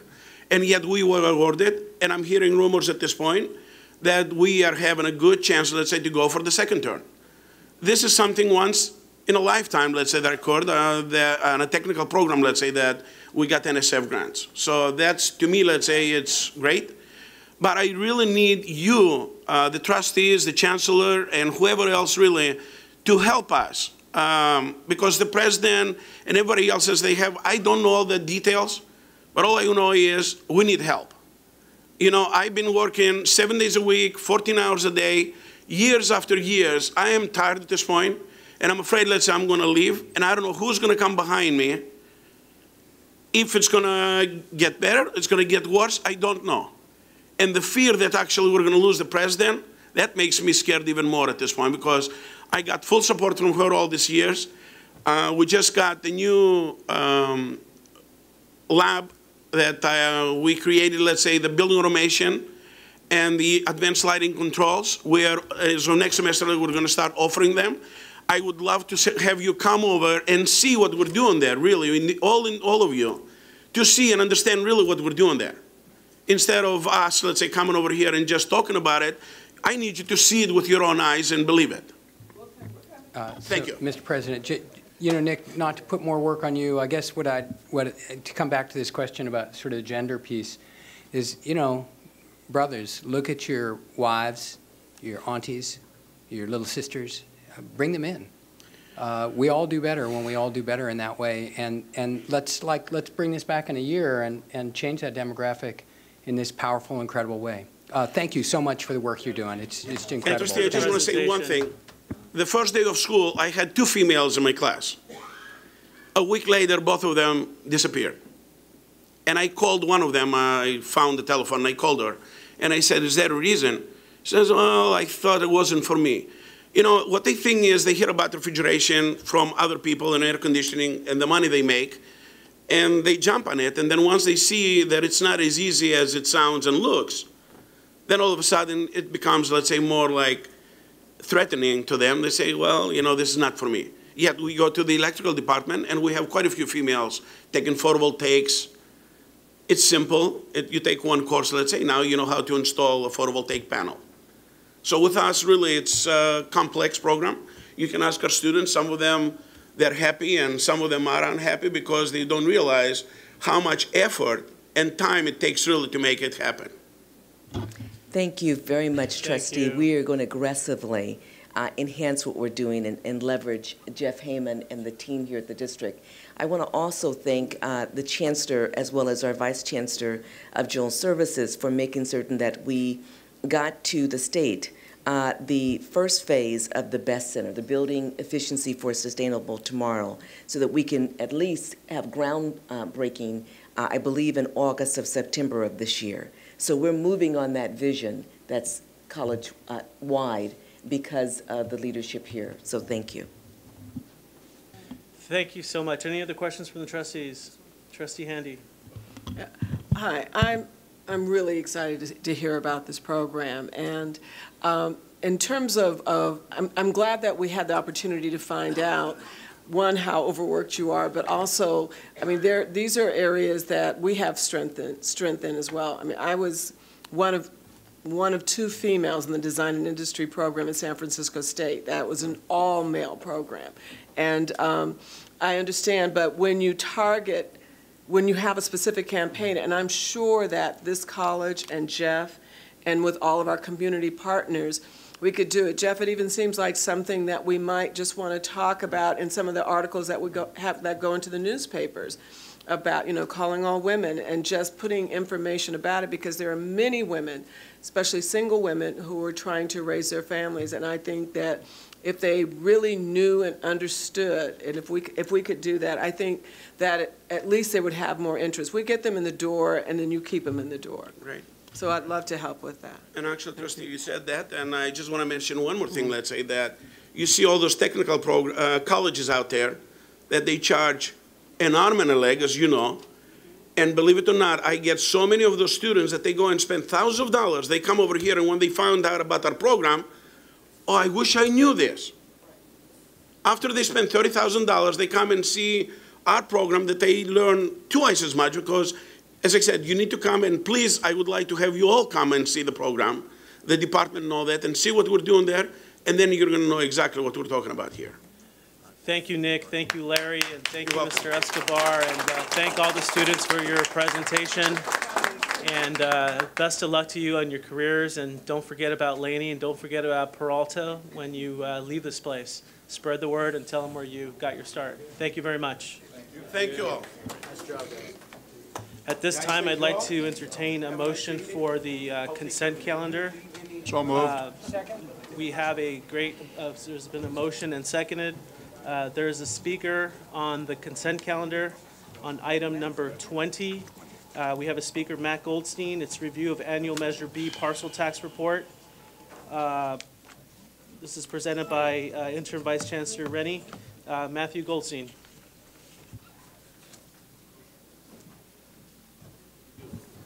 Thanks. Due to a mix-up, my very tight 3-minute comments for the public comment section of the agenda got overlooked. So I guess I'll visit each of you privately and recite my 3-minute routine for you. This is on item 20, and I want to make a few points about the annual report on Measure B. The NBS report that was included with the board packet gives kind of a helpful general overview of revenues and expenditures, and it lays out some of the basic facts pretty neatly. What's missing is a more granular accounting of how the money was spent.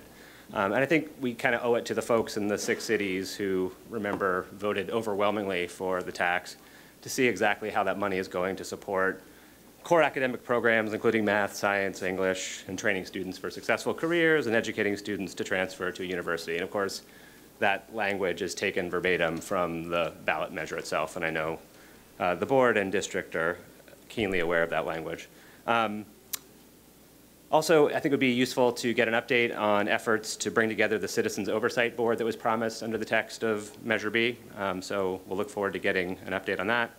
And again, we'd like to see that the monies generated by Measure B are being accounted for very specifically, in addition to kind of the general accounting that we see in the MBS report. Thanks. Thank you. We have the next, there's a motion to, seeing any discussion on the action on the consent calendar? Seeing none, all those in favor of approving the consent calendar? Aye. Aye. Any opposed? Motion passes. Next item is we move now to the action calendar. The first item is item number 11, consider approval of contract with Collaborative Brain Trust for an amount not to exceed $93,000 for consulting services necessary to complete the completion of a Peralta Community College District Comprehensive Master Plan. Trustee Galassa. I pulled this item in order to voluntarily disclose, and in the interest of transparency, the fact that I am an employee of this company. I am not, I am an independent contractor for this company, not a direct employee, and I do not participate in any of the leadership or the designing of programs. I merely, when the phone rings that there's a problem, for example, at a college in Michigan, I'm on a plane and go try to find out what's happening, and that's it. I have no other remuneration from the multiple jobs that this company performs. And so just in order to avoid any kind of a consideration of I was going to say skullduggery, but lack of transparency is much more diplomatic. I will voluntarily withdraw my vote from this, and I'm also asked to leave the room, so I guess, and if I may, I think I'll just keep right on going out the front door. But no, I promise to come back. Mr. President, if I may inquire with the trustee, Yes. Trustee Galassa, if you could answer a few questions. First of all, if the board approves this contract or not approve this contract, does that affect you financially in any way? Absolutely not. Were you involved in the RFP process of the selection of this vendor? As a matter of fact, I learned of this when I saw the agenda. That's my first real engagement with this. Thank you very much. Thank you, Trustee Galassa. We'll see you momentarily.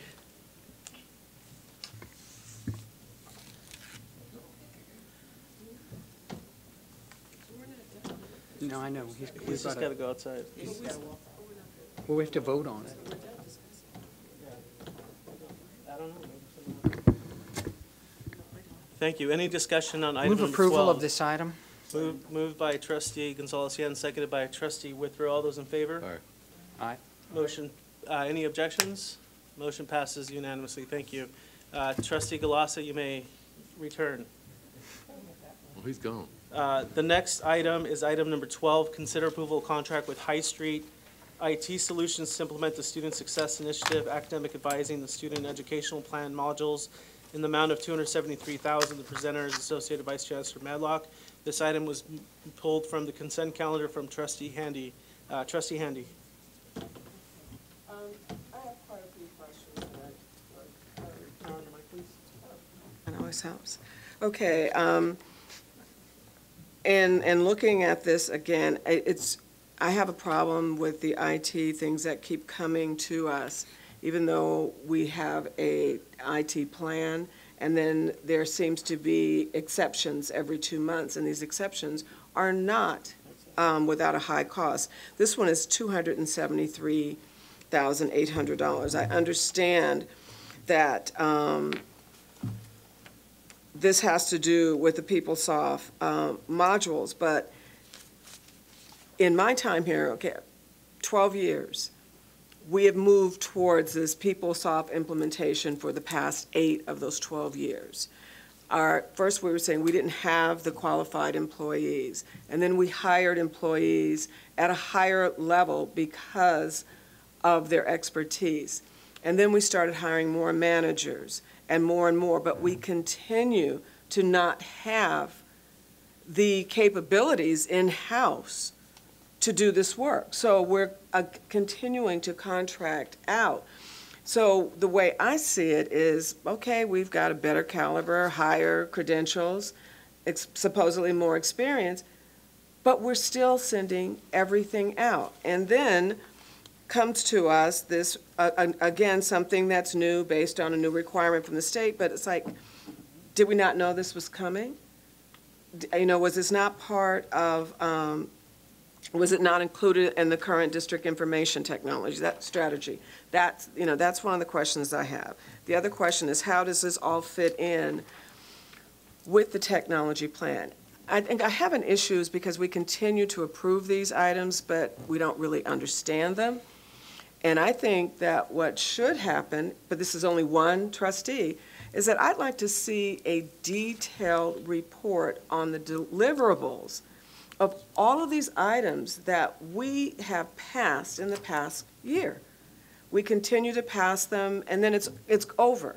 So 900,000 here, 700,000 there, 273,000. So in order for me to feel more comfortable about how we're spending the district's money and if we are indeed meeting the goals of the technology strategy, I would really like to see this board be briefed on technology, what, you know, on the where we stand, the status of the deliverables of all of these things that we've approved, and any anticipated extensions. I mean, it's been a year and a half since Trustee Brown came in and was asking on the very first meeting, well, how does this fit in with your technology plan?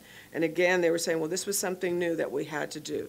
Well, Nikki, after asking for the technology plan for all of those years and finally getting it, it's not going to make any difference if we are not being given items and told how this fits in with the plan and how the money that the expenditures we've already approved, how that's working out, what are the deliverables on that.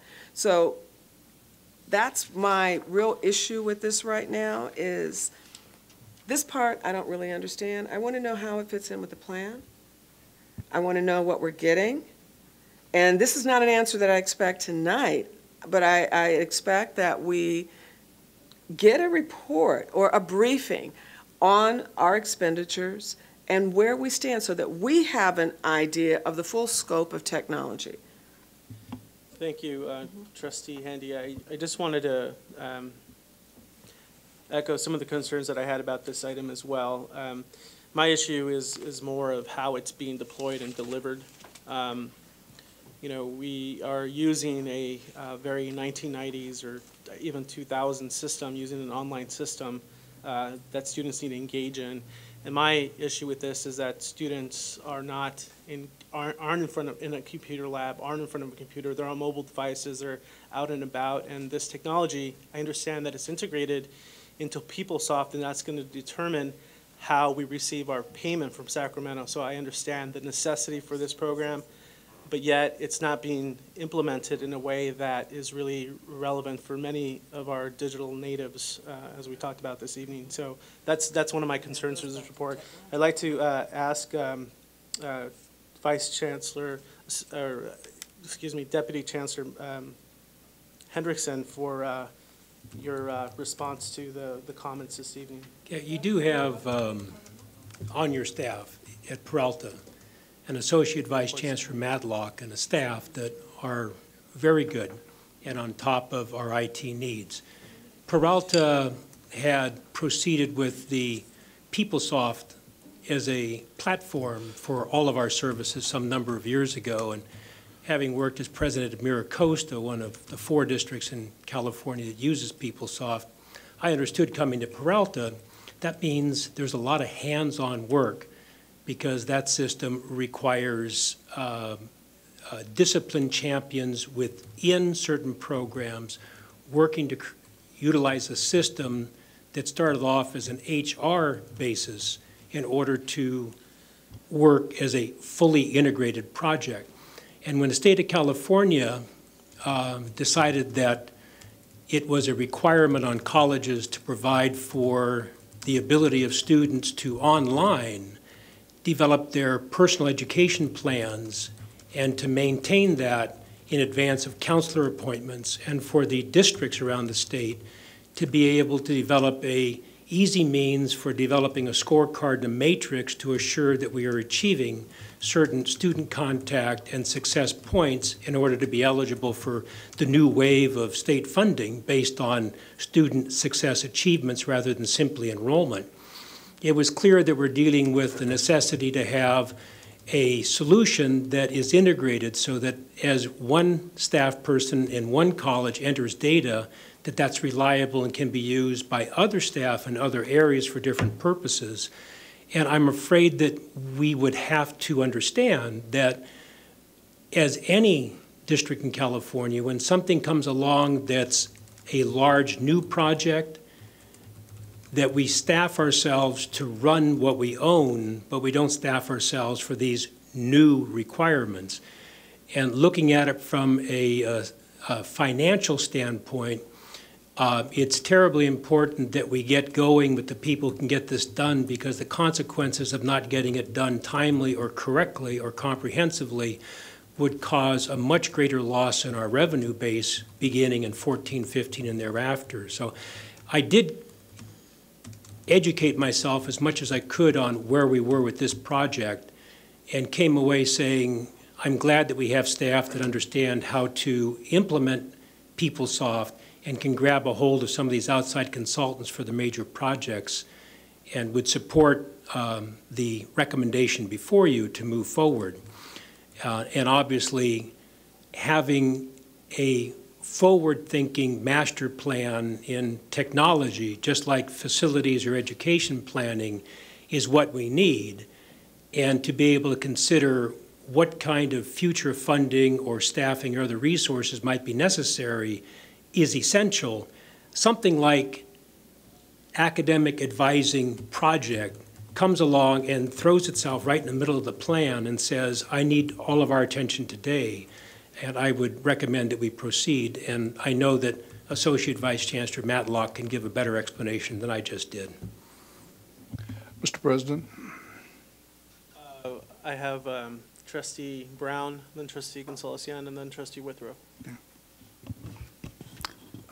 I think it's important to note that we have made an effort to get our arms around the full responsibility and upgrade and architecture of our technology plan.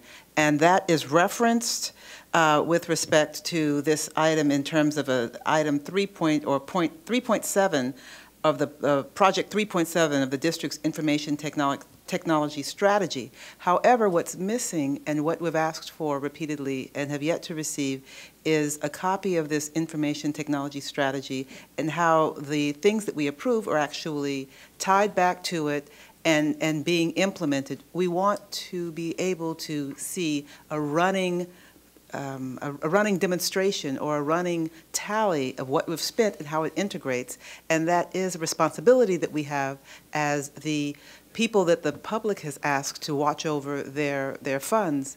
That's part of our governance job, and I think that it's wonderful that we have this relation back to the information technology strategy, but we're not yet reaching the point where we have a copy of that document and we have an understanding of how all these component pieces are operating in sync, which is what Trustee Handy has asked for, and which is what Trustee Guillen has asked for, and we find it necessary to make that plea again, make that request again with all earnest and all importance that this be done and that we not have to ask these questions again or or make an appeal to have the background information and the integrated analysis when we're asked to approve such large dollar amounts.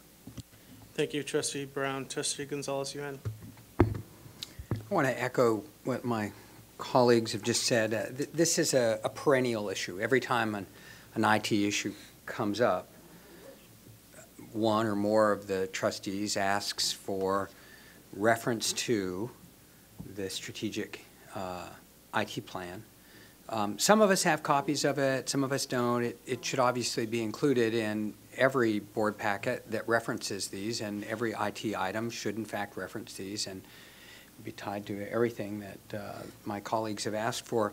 And I guess, you know, the only question that I would have on these two particular items, items 12 and 13, is if we waited a month, would this kill us? Now, what I'm seeing is, you know, Dr. Berlansky nodding, yes, this is going to kill us, et cetera, et cetera. And this is the problem every single time that a board item comes to us that's an IT issue.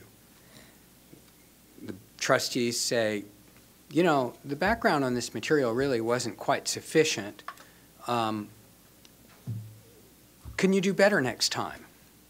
And then it doesn't happen. And it seems to me that the only way that it does get better is when the board starts saying no, that the staffing is inadequate. Now, I'm not prepared to say that at this particular moment, and I don't want to say anything more about the staff, except to say that I think that we can do better. And I think that the board will be happier with the staffing when this kind of very basic thing gets done. I'm confident that we can do that. And I know that as a district there have been challenges that we've been dealing with and distractions and so forth. I get that. I genuinely appreciate my colleagues pulling this item off the consent calendar to yet again raise this. And I guess I would ask that the board officers in agenda review in future items on IT just make sure that the staffing work gets done and like that, and that the administration not move forward items like this without the adequate staffing, and I suppose here's the other thing, don't bring it to us at the moment where it has to be voted on. Bring it to us 3 months earlier, so that in fact there could be time for questions, consultation. Because what it feels like here is every time a gun gets put to our head, do this or the district will collapse. And then basically we're not being asked to make any intelligent decision. We're being asked to rubber stamp a decision that's already been made.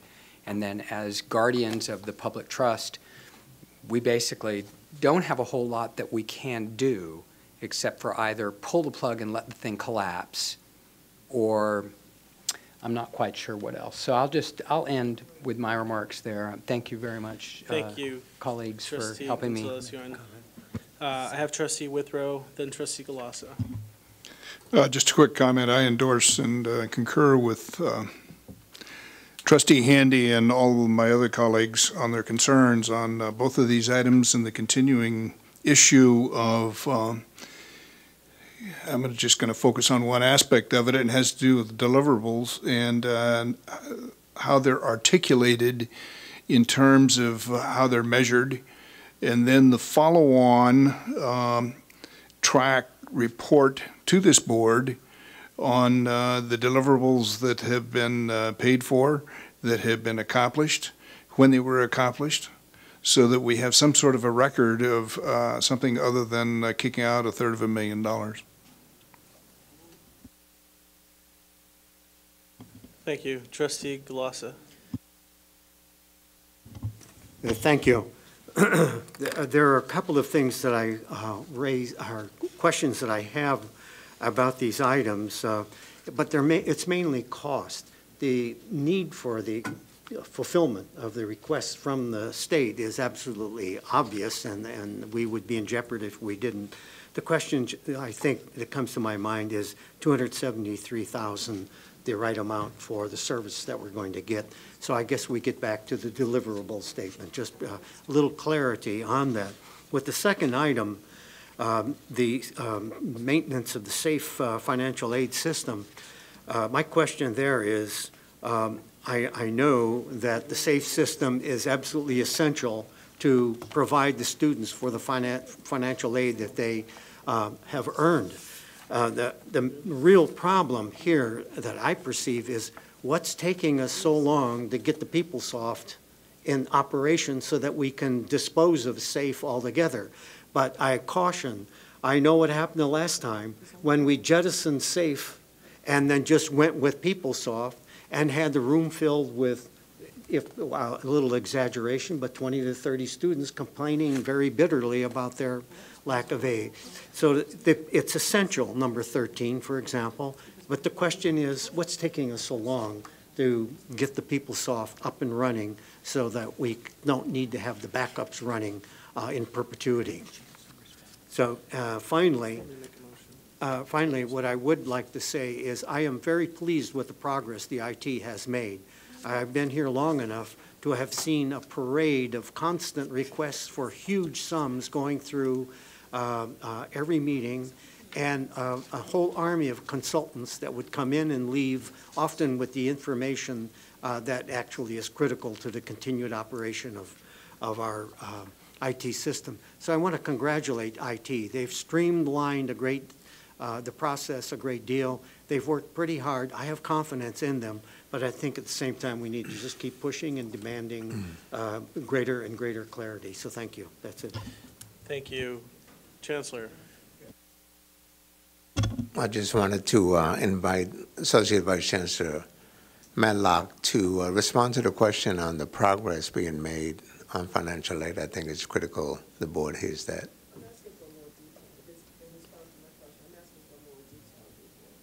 I understand that, but there's a very timely response to that question right now. Good evening, Board of Trustees, Chancellor, college presidents, colleagues, and the community. As most of you know, I'm Associate Vice Chancellor of Information Technology, Calvin Matlock, and thank you for the opportunity for me to present again in front of you.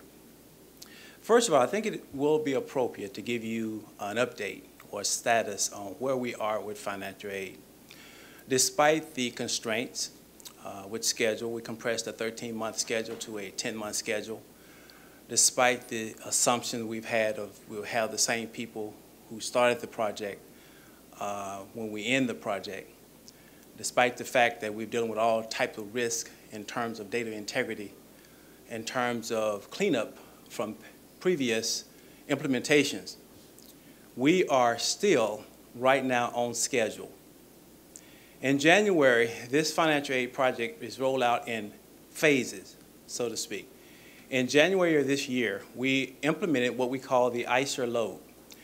Everyone knows that that's the Institution Student Academic Record. That ISER load, at this point in time, we have loaded over 10,000 students with their financial aid records for the 2014-2015 year. In addition, we've completed the phase of the implementation of the financial aid module, the verification piece, and that deals with the verification of that. We only have 2 more phases to go, and we have a student system with financial aid. That means April the 25th, we'll implement what we call packaging. And after the 25th, in May or June, we will implement what we call disbursement. And at that point in June, I would like to come back and we sit here and we'll cut the ribbon. And let me tell you, it's been a very difficult, long journey, but I tell you, people have worked very hard. I came before you before, and I gave you a presentation last March around this time, and we talked about low-hanging fruit. I referred to it as low-hanging fruit. The low-hanging fruit was items that were not a part of the IT strategy when I arrived here. We found out that there are certain items like the academic advising module and the student educational plan need to be implemented based on the Student Success Act. And once we found that out, it was brought to our attention, we had to take action right away so we can prevent any delay in our funding. I do want to tell you, and also the Hicks contract. The Hicks contract, as you know, we're running on a mainframe system. We're running on a 35-year-old system. You just don't shut down a system and start a new one. We've learned from the past what this brings about. So what we're doing, we have to run two systems in parallel. So 2013, 2014 financial aid award year will still be running when we implement the new system in June. So what do that mean? In the fall, we'll be ready to disperse aid to students for the 2014-2015 year with the new system. But there are specific regulations and reports like the FISAP report that still need to run off of the previous financial aid academic year, which is the 13-14, that need to run all the way up to December. In that, we still need to convert the data from the mainframe to the new system, all the other data, the existing data that's there. That's why we need Hicks to continue to run the existing mainframe system. Let me give you another example where we're asking here. We have done such a transformation with the Hicks consultants. As you might not know, that all of the Hicks consultants retired. From Peralta, they also retired again from Hicks. And we had to do a nationwide search to find someone to be able to maintain the existing system while we implement the system that we own now. This took an incredible amount of work on not only myself, but my staff and the financial aid staff to keep the system up and running, to make sure we are able to constantly pay students their financial aid while we are implementing the new system. I hope I'm not missing anything at this point, but I do want to piggyback on a couple of things. We need to update our technology plan. We need to update our technology plan to add all the new projects that have emerged over time. These project technologies, you know, doesn't stand still. It's constantly moving. It's innovative. We want to get to the point where we are meeting students where they are. Mobile technology, a lot of the strategy. We want the student to be able to pick up their mobile device or tablet and be able to look at their class schedule. We want them to be able to pick up their tablet to look at their academic advising module so they can see a snapshot of their academic progress at any given point in time. We want them to be able to look at their student educational plan. But all of this is going to take time to implement. That's why we need to implement this academic advising module. And even though PeopleSoft have the academic module that's comes with it, I think Dr. Henderson spoke about an integrated process, it doesn't favor a lot of customization. It's built on best practices. And so even as we implement this, the student educational plan or planner have to be customized. And what that means, there's not another school in the state of California that has a workable student education plan that is implemented by PeopleSoft. We're going to be able to do that with this one. So I thank you for the opportunity. I hear your questions about giving you an update, and I will work with the Chancellor to provide whatever you need to give you a up-to-date status on where we are, because we have accomplished some things that perhaps you should know about. But we usually wait to the end of the year when we have our review and our program review to kind of talk about that, and perhaps we can give you an update before that happens, and I'll be glad to come back and report on that based on the Chancellor's direction and leadership. Thank you, Chancellor. Anything else? Seeing none, I'd like to see if there's a motion to approve item number 12. So moved. Second. Moved by Trustee Galassa, seconded by Trustee Riley. Any other discussion? You can answer that question with 13. That's a good question.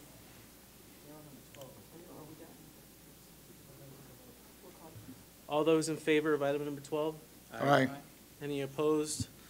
Seeing none, motion passes unanimously. Item number 13, consider approval of contract with Hicks Consulting Group. I think this was already touched upon by the staff. Trustee Handy. I have a question. this was my question. As I was reading through this, I saw that the financial aid module implementation project was to be concluded in the fall of 2014, yet the contract was to go through June 30th, 2015. So that was my question, why the contract was being continued through June 2015 if the implementation was done. And then you said that they would run the piggyback, the dual system through December. So is the actual end of the date December, if things go well? And if that is the case, that the actual end is December, is this 190 not to exceed 190, but it will be? Yes, absolutely. Okay. It's not to exceed 190 because we kind of want to leave it open for basically a contingency, because if we say everything goes well as planned in December and we do not complete it in December, then we're going to have to come back to you and say, could we please have some extra funding to be able to complete the closeout of the 13-14 financial aid year. And that's why we left it that way, just letting you know that I will be managing that, and we might not need to spend those additional funds. So it's not to exceed that, but we probably expect to spend even less.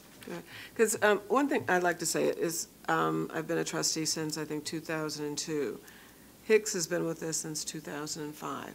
Every year since 2005, this parallel system, which we don't talk about when we talk about the cost of PeopleSoft and all that, but there is a parallel system, an alternate world that's costing us $100,000 and some a year.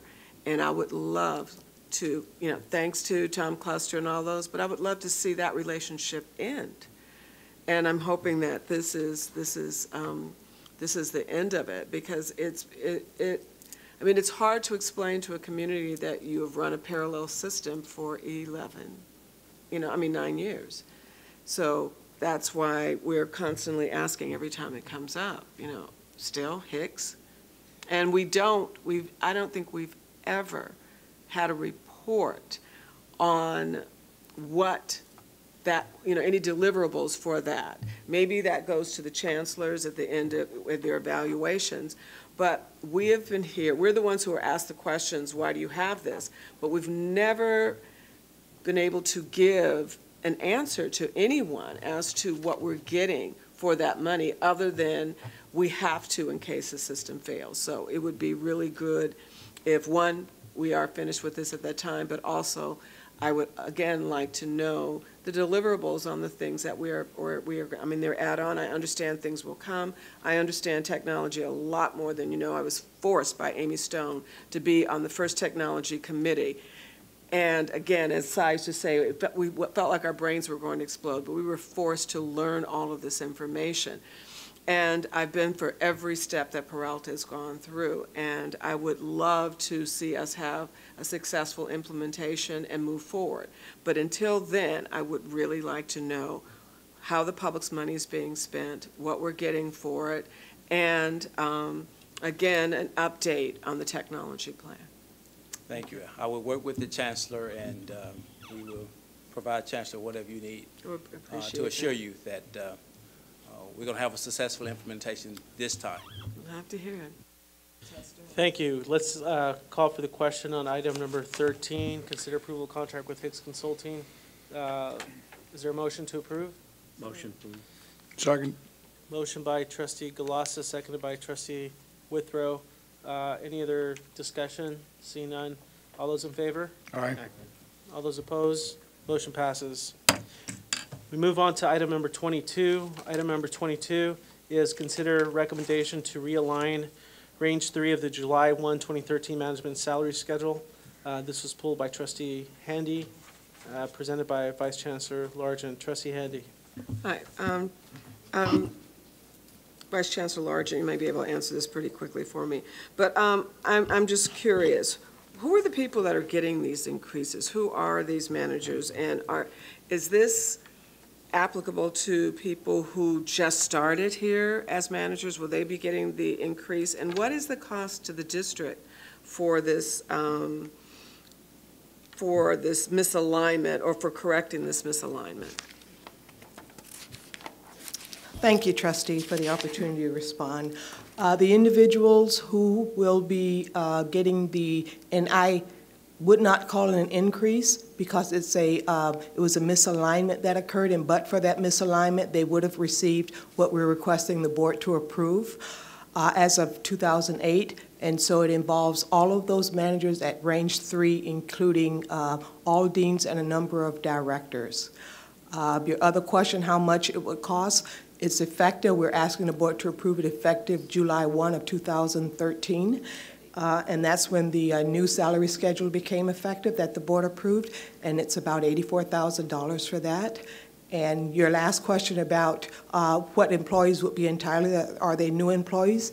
If they were employed as of July 1 with the district, they would be entitled to that, but obviously their percentage would be less than someone who was employed longer than that and at a different step. Thank you. I knew you could answer that quickly. Is there a Thank you. motion to You're approve item number 22? Second. Moved by trustee Galassa, seconded by trustee Riley. All those, any other discussion? Aye. Seeing none, all those in favor? Aye. Aye. Motion passes. Move on to item number 27. Item number 27 is consider approval of resolution 1314-58, accept bid and award contract for the Proposition 39 district-wide exterior LED lighting upgrade. My question, I have two simple questions on this item, number 27.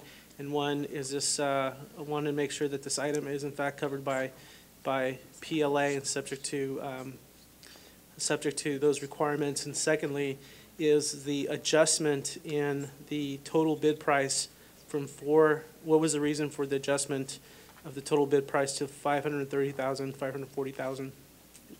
Excuse me. What was the reason for the adjustment from the total bid price of $461,540 being changed to $530,000 and change? Chancellor? I'll ask our Vice Chancellor Icaro to respond. We talked to this issue this evening, earlier this afternoon. We've had discussions with building trades, and there's a response. Dr. Icaro. Okay. Yeah, when this funding from the state came to the district, we conducted a bid. In the bid package, our staff were of the notion that the PLA was for Measure A contract in Peralta and Measure E, and didn't take the state Prop 39 into consideration. So after the bid was done, there was a protest and a discussion and meetings with the labor group, that is Alameda Board of Trade and Construction. And because there was a big difference, as you can see, between the first bidder and the second bidder, almost a 65% difference. And because of that, the staff conducted a post-bid interview to ensure that this contractor would deliver exactly what the district wanted. So after conducting that, we met with labor and we decided that labor should be part of the implementation of this program because of the quality work that they do when they participate in construction. So it's for the sake of PLA implementation of this process that additional $69,000 was added to the base bid of $461,540. That was why there was a difference. Thank you. Trustees, any questions on this item? All right, seeing none, is there a motion to approve? So moved. Moved by trustee Brown, seconded by trustee Riley. All those in favor? Aye. Motion passes. That concludes the regular business for the board agenda. That concludes all the items on the action calendar this evening. I'd like to go ahead and ask trustee Brown for any announcements for this evening. The next regular board meeting will be held on May 13th here at district offices. A reminder that Peralta will observe Cesar Chavez Day holiday next Friday, April 18th, with closed offices at the district and colleges. The board wishes the community a happy Easter and the Jewish community a happy Passover. On behalf of the trustees, we would like to wish our students a happy spring and a restful spring break. Mr. President, that concludes the announcements for this evening. I'd also like to wish our trustee, our very own trustee, Nikki Gonzalez-Young, a happy belated birthday. Party at Nikki's house. I think you're turning 21 again. Congratulations. Yeah, we have one this month, and then one next month. Thank you, everyone, and have a good night. Thank you for your interest in the Peralta Colleges. Because of the Easter, because of the spring break. And then the next month we got graduations. Andres. Oh, I'm gonna miss you guys. Yeah.